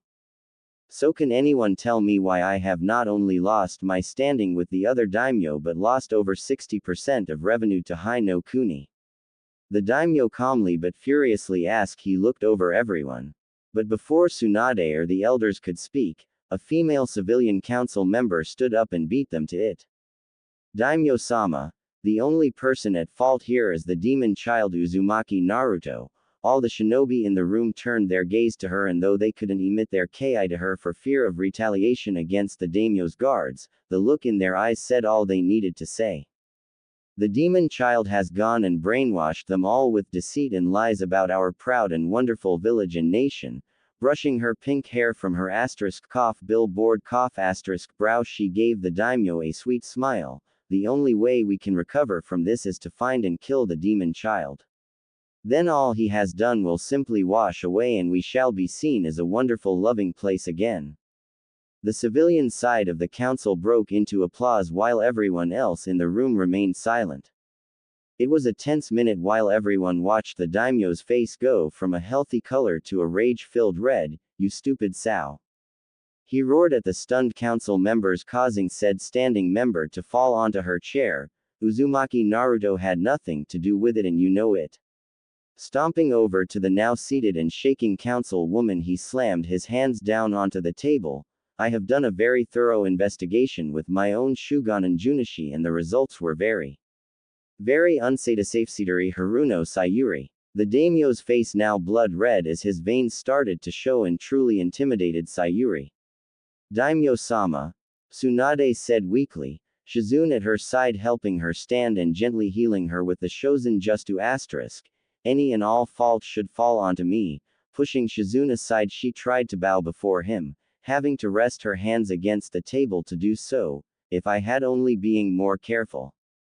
Senju Tsunade Haim, you have no right to apologize for all the actions that have taken place, waving his hand to let Tsunade sit down and to let Shizune return to healing Tsunade. "Your unfortunate incident with that snake thing certainly did cause a lot of problems, but I cannot blame you for the action that has being taken. Though the reports on the civilian council speak for itself." Waving his hand, a member of the Shugonin Junichi passed out several folders to the shinobi council and elders. The sounds of sharp inhales and gasps rang through the shinobi side as the majority of civilian council began to sweat. Everything that they have done have caused untold damage to not only Konoha but to Hai no Kuni as well for years to come. Inoichi spoke out, looking up at the council as he slammed down the report he had read. About how the civilian council was raiding and seizing complete warehouses full of goods and reselling it through their own trusted stores, while siphoning off a good cut of the profits to several hidden accounts while some of the money just simply disappeared. Hiyashi Hyuga then spoke. Changes in the education system for shinobi training to allow more civilian families easier access to the ranks by reducing the requirements needed to join. Encouraging more emphasis on the Uchiha clan and only minor details on the clans and the abolishment of all topics and information on the cousin clan of the Senjus, the Uzumaki clan. This is a blatant insult to not only all the clans of the village but to the Uzumaki clan. Who helped found out village and made the ultimate sacrifice during the Third Shinobi War. As he had his Byakugan activated and was just staring right at the civilian council. Danzo was swearing his head off at the civilian council in his head, damn them stupid fools. Now not only have they possibly shown evidence of my root program but they have caused them now to not only look into my and the elders' attempts to make the Uzumaki clan disappear as they should have, but they have also lost my weapon. How can I take this to my advantage? He thought of using Shisu's Sharingan to his advantage, but the stupid old fool's sudden change from anger to calm would raise questions. But before Danzo could speak, Shikaku stood up and beat him to it. Not only that, Hiyashi, it looks like lowering the academy standards was also done so that more civilian families that has closer ties to important sections of the village or those close to the council members who offered shares and possible business opportunity exclusive to them only, tossing the files to the floor. And the worst is not only trying to force the shinobi banks to surrender the accounts of Namikaze Minato and Uzumaki Kushina, but also employing any and all available seal breakers in secret to try access the Namikaze compound.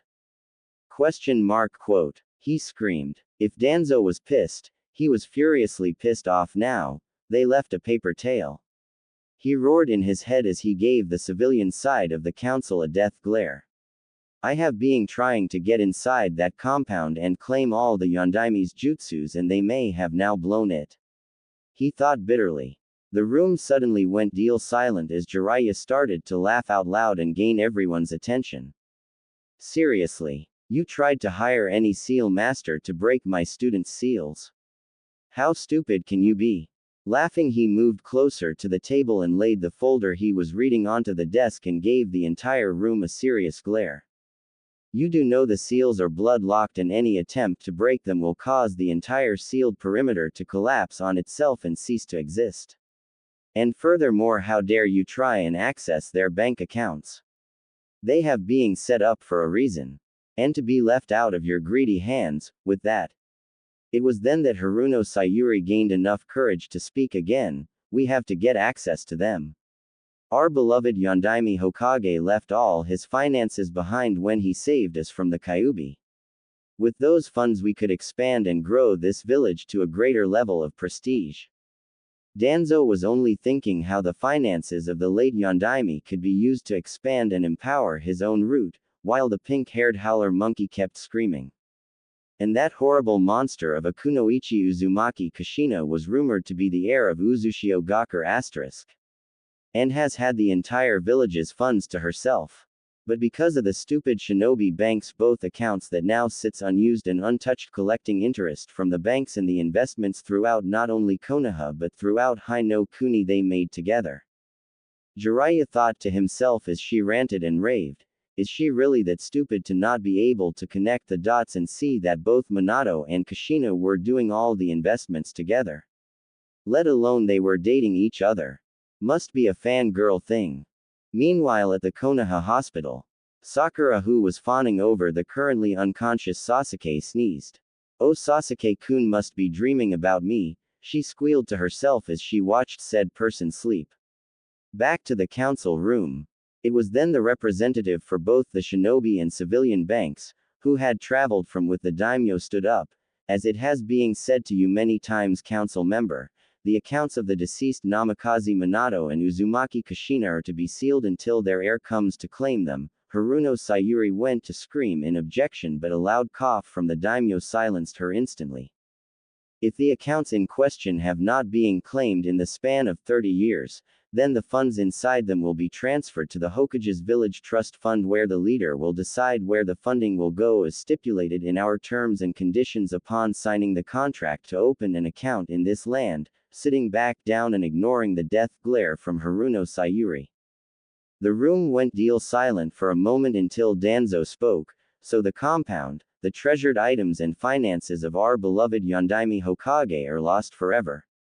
Jiraiya gave the old war hawk a steady glare.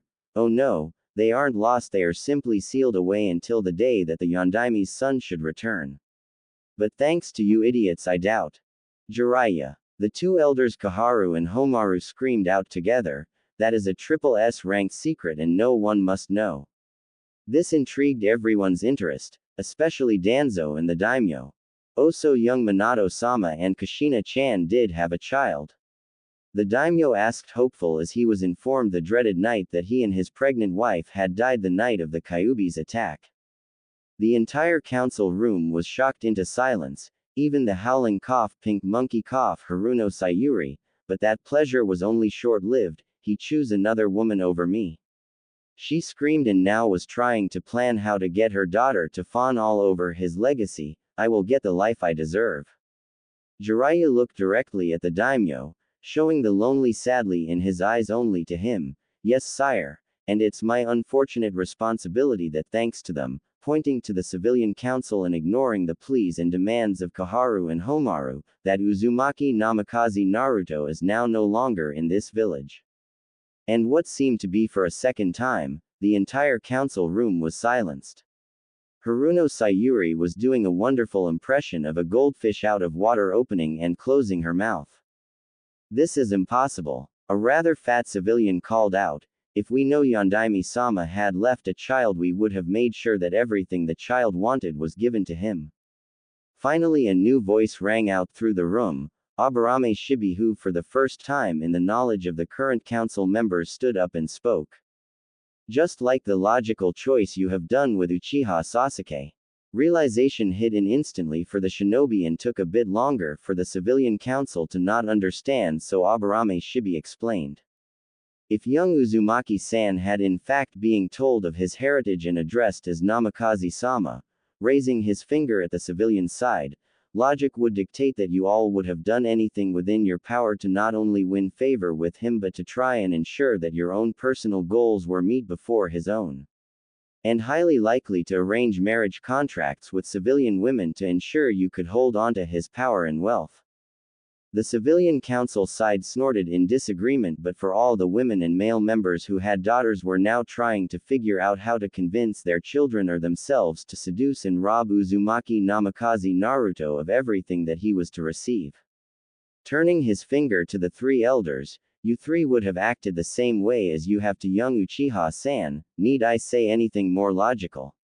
To which the two elders Kaharu and Homaru turned their heads in shame for such blatant dishonor they felt from treating their hero's child. Danzo kept a neutral face and was only thinking how to acquire Konoha's weapon, and with the power of both Uzumaki Kushina's Fuinjutsu knowledge and the Yondaime's personal technique the Hiraishin no Jutsu to empower his root forces and take control of not only Konoha but the rest of the shinobi villages under his rule forever. Shibi then turned to the shinobi council, and logic would dictate that though your clan and my own clan would have done everything in our powers to protect and nurture young Naruto as he grew, and our clan councils would all try find a way to be in Uzumaki-san's good favor, and as the civilian council would have logically thought of to approach Uzumaki-san's legal guardians or Uzumaki-san directly himself as he got older to offer marriage contracts. But to everyone's horror he turned his finger to the daimyo, and logic would see that you would have tried to strip young Uzumaki-san of all his political power or found a way to incorporate them into your own. Being the last known Uzumaki alive and hence would have inherited not only his father's status but also his mother's political status. Logic dictates this quite clearly, and for my dear friend to decree what he did on the day he died was to ensure young Uzumaki-san would grow up as a normal boy, but we can see how illogically the civilian council thought and acted. Everyone in the room was dead silent, and Inuzuka-sum could have sworn she heard a mouse fart with her enhanced hearing. The shinobi council bar the Aburame clan, the Hyuga clan and the Kurama clan all bowed their heads in disrespect, where Sum hit the desk with her fist also. The civilian council and the elders were trying to speak, but while some tried to, others had bowed their own heads in shame. The daimyo was horrified at the logical Conclusion that the Aburame put against him should the orphan child's status be known and wanted to refute him. But knew that it was true and chose to remain silent. After Aburame Shibi had sat down the room enjoying its rare and few moments of peaceful quietness for the third time, before Inuzuka Sume got up and began punching the wall while crying her eyes out and blabbering an apology to someone, though no one could catch the name as it was too illegible under the crying and yelling. To which Shizune made a shadow clone and a hidden purpled hair Anbu appeared to calm down the distraught woman. Then the reaction Shibi had been expecting came. Logically he told his hive to block his ears so he could block out most of the noise out before he sat down. After a couple hours of long arguments, mainly a small section of the civilian council claiming innocence, to the fact that they had deliberately sabotaged and abused the son of the greatest hero of their village while the majority claimed that it was a joke and that Naruto was nothing but a demon. Surprisingly, the shinobi side was begging to send out all available clan members to aid in the search of Naruto, to find and return him so that they may try to regain their honor again for failing the fallen Yondaime Hokage. It was the daimyo who stood up and slammed his hand onto the table. Konoha will suffer greatly for this travesty.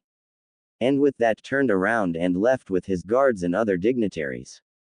Tsunade, who had been silent mostly due to her recovering injury, spoke.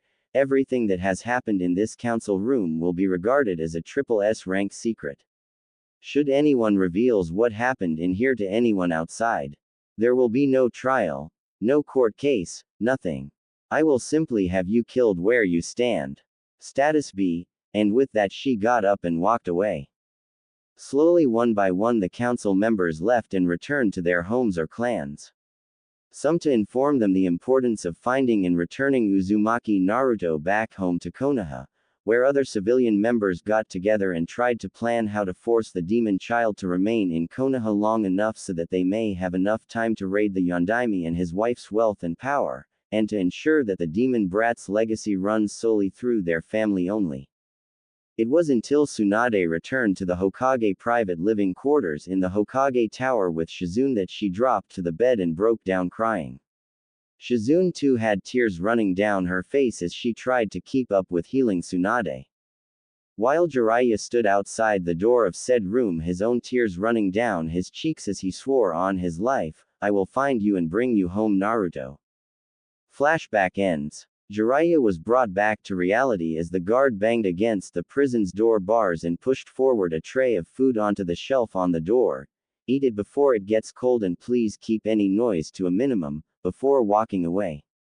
Jiraiya cautiously approached and took the food and slowly began to eat it, tasting for any poisons or any drugs in it.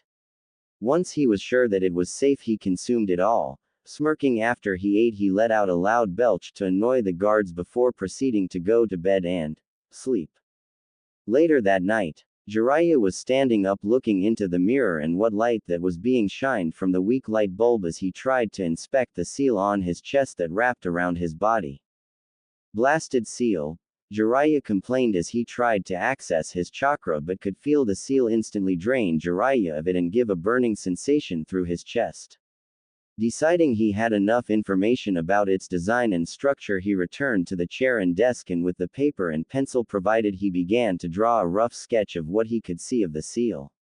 It's defiantly an Uzumaki design. But it is of a different construct, but how did they get it? Jiraiya pondered as he slowly traced the pencil over the spiral he had drawn on the paper. Standing up and moving to the cell's edge and slightly peeking his head out, he found the guards down the end playing a card game. "Perfect." Jiraiya smirked as he moved to the back corner of his cell. "Well, here goes nothing." Gulping and forming the ram symbol, Jiraiya poked his fingers into his mouth and pushed against. "Kai," he muttered as he could feel the seal in the back of his mouth release a small amount of chakra, just enough for the seal in his throat to activate before the main seal sucked it away. "Hear it up," was all Jiraiya thought before he vomited up a small toad in a black cloak. Before the toad could even make a sound, Jiraiya already had his hand around the toad's mouth. "I'm sorry, Fukasaku-sama, but I need you to listen and notice the area we are in," to which the small toad nodded as Jiraiya let go of his mouth. "Jiraiya-chan, Fukasaku whispered, "It seems to me that you were captured, no?" To which Jiraiya could only shamefully nod. "I see," the toad pondered as he hopped down from the table onto the floor. "Well, guess I'll have to save the day once again. This time I hope it's not from a horde of angry women, or for that matter a village full of women you have angered," Fukasaku croaked as quietly and as humorously as he could. "I assure you that it is not the case." Jiraiya spoke softly. He slowly looked around to ensure he was still alone. "Though I am a bit of a pickle," pointing to his chest, "so Fukasaku, my entire chakra network has being sealed off and I don't have a clue how to unseal it nor how to combat it." Fukasaku squinted as he tried to view the seal in the poor light. I can't do anything about that, sorry Jiraiya-chan." Clapping his hands together he closed his eyes. Fukasaku then proceeded to hop towards the jail door. "I will try and get the key to your cell door. For some reason I am unable to reverse summon, perhaps a seal within this prison." Just as Fukasaku was about to jump out of the cell, a cold voice rang out, "You are not going anywhere." Jiraiya froze as he heard a voice he hadn't heard in a long time. "Hello Kyufu asterisk." Stepping out of the shadows in the corridor, Jiraiya moved to the cell's door and tried to stick his head out, but the seal on his chest reacted to this action and caused him to pull it back in. Something Fukasaku took notice of. Jiraiya could only stare as he saw the figure finally step out into the available light, but Jiraiya knew in an instant who it was. Naruto. Both Fukasaku and Jiraiya spoke softly. Konoha 2 weeks after Jiraiya's capture.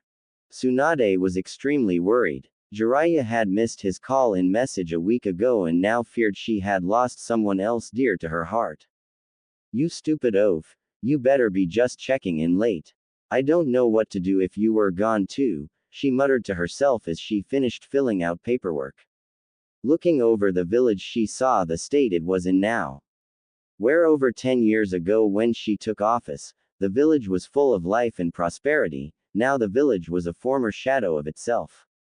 A few days after the meeting with the daimyo, a civilian council member, one Hidemo Shikunji who was in charge of the market district, had gone against what Tsunade had ordered and told his little market council the truth of the meeting, and with that his fate was sealed. Once the market council had started to blab to the populace, they were all rounded up by the Anbu, but it was too late. It was discovered by Ibiki through his persuasive methods with a few of his visitors, how they learnt the secrets of the SSS rank meeting through Hidemo and his personal market council. Needless to say, they were all brought before Tsunade so she could go through with her promise and personally delivered the punishing blow. But the damage done by them was irreversible. The truth of Uzumaki's lineage spread like wildfire and the typical reaction came. Just under half of the civilian populace outright denied the truth and demanded the immediate death should the demon ever return to the village. The other half, mainly the shinobi forces, were horrified that they had not only dishonored their beloved Yondaime Hokage, but they had allowed the civilians to abuse and torture their hero's only child. The final quarter of civilians in a small section of the shinobi forces could not live with the shame of what they did or allowed to happen to their hero's chid and simply chose to end their life. Tsunade was greatly saddened by this loss of unnecessary life, but was irrelevant, as once the other elemental nations found out it was as her Tokubetsu Jonin Mitarashi Anko put it, Konoha has being hit by a shitstorm, and furthermore Konoha lost its position among the other nations. The fire daimyo also lost his standing among the other daimyos and in retaliation taxed Konoha heavily. The civilian council were outraged about the additional taxes imposed on them, as it was their fault for how Naruto was treated through the years. Though Tsunade couldn't say it, she loved the reaction of the civilian council and the additional taxes owed by them. Though it was surprising to find some members of the civilian had used funds from accounts that were unknown to even those within Hi-no Kuni's taxation department, so once those who had hidden accounts outside Hi-no Kuni and were evading taxation were caught, were taxed even further. Though some managed to cover their tracks and not get caught. At Konoha's Kekai-han, nothing interesting was happening today, as Katetsu Hagane and Izumo Kamizuki and the rest of the Interception Division were currently playing cards. So boring. Kotetsu sighed as he dropped 2 cards. Things were much more interesting when Naruto used to pull his pranks. The entire interception team let out a chuckle as they all started to reflect on the orange-clad shinobi's pranks during his academy years. So think we will ever find him again? A branch Hyuga teammate asked as he dropped 3 cards. It would do great to see Lady Hinata smile again like the old days. It was no secret that Hyuga Hinata had a crush on the young Jinchuriki Uzumaki Naruto.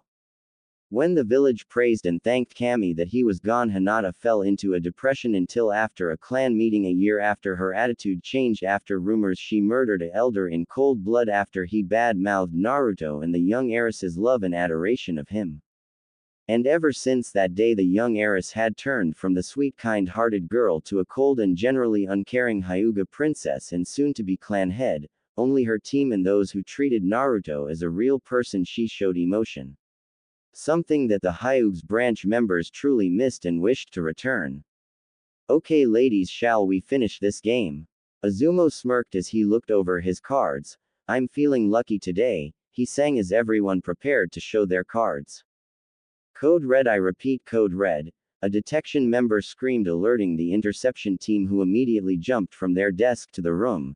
As the interception team looked up to the floating ball of water resembling the seal around Konoha, they saw 4 spikes slowly begin to push into the water sensor sphere.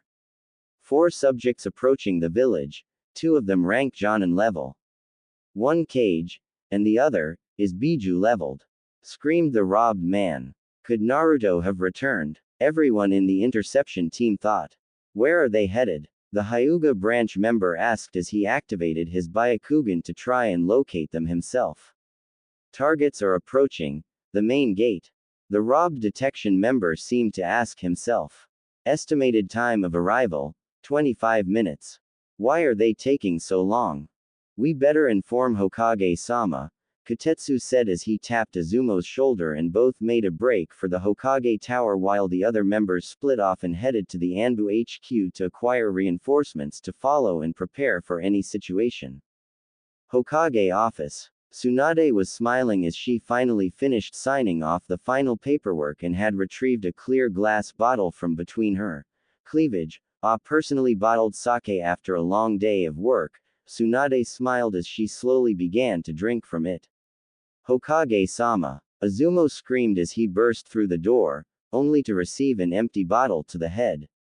Tsunade-sama, I did warn him, Shizune said as she and Kotetsu entered the room. Hokage-sama, we have come to report a code red from the Kekai-han. 4 individuals are approaching the village's main gate. Tsunade snorted, and why would that be considered a code red? She asked in disbelief. Azumo, who had gotten up, answered immediately. One of them has Biju level chakra. And with that Tsunade was up. Could it be Naruto? She screamed as she ran past them and headed out of the building towards the front out of Tye. Just outside Konoha's main gate. It seems that Konoha has being alerted to our position. Walter spoke as he wiped his monocle and put it back on. So what do we do after we hand the scroll over? Asked a tall young man, only wearing a white trench coat with the kanji kyodai and fixing the straps on what appears to be a knuckle duster gauntlet. Simple. We find the strongest fighters in this pathetic village and have some fun. Spoke the taller companion, dressed in a black hakama and keikogi and was wearing a white coat with the number 11 stitched on its back. But Ken-chan, I want to go to a hot spring and have some chocolate. A small pink-haired girl said as she bonked her fist on top of his head. Calm down Yakiru, we will get you a lot of chocolate, Ken-chan said as Yakiru began to squeal unhappily. Walter smiled at the interaction between Kenpachi and his adopted daughter. Turning his head, he could see Konoha's gates were only a few minutes away, and his eye narrowed at the now large formed group of Konoha's forces now stood at the ready at the gate with what Walter presumed to be the Hokage. This will be quite interesting, Walter said as he adjusted his monocle. Konoha's Pav. Tsunade stood hopeful at the village's main gate, praying to Kami Almighty that it was Naruto and perhaps some friends he made while he was gone and that he was coming home. Hitaki Kakashi stood alongside Tsunade, when he heard from a friend in Anbu that they were being deployed to a Biju-leveled person approaching the main gate with several other high-leveled members. He too hoped that it was Naruto. Out of all the shinobi shamed by their actions, he personally felt like he was the most dishonored. Being Minato's own student, he should have been there for Naruto when he was growing up, but he believed that once he was Naruto's sensei he could take better care of him. But the civilian council and the elders put a stop to that and convinced Kakashi he had to support Uchiha Sasuke and began to neglect not only Naruto but his other student Haruno Sakura, who had become a student under Tsunade for a while. A crowd slowly began to form of both civilian and shinobi, the shinobi because they were informed of the sudden deployment of Anbu, where the civilian were just curious as to why their Hokage and a deployment of shinobi and Anbu at the front gate. The civilian and shinobi clan heads all stood with Tsunade and awaited the arrival of the four travelers.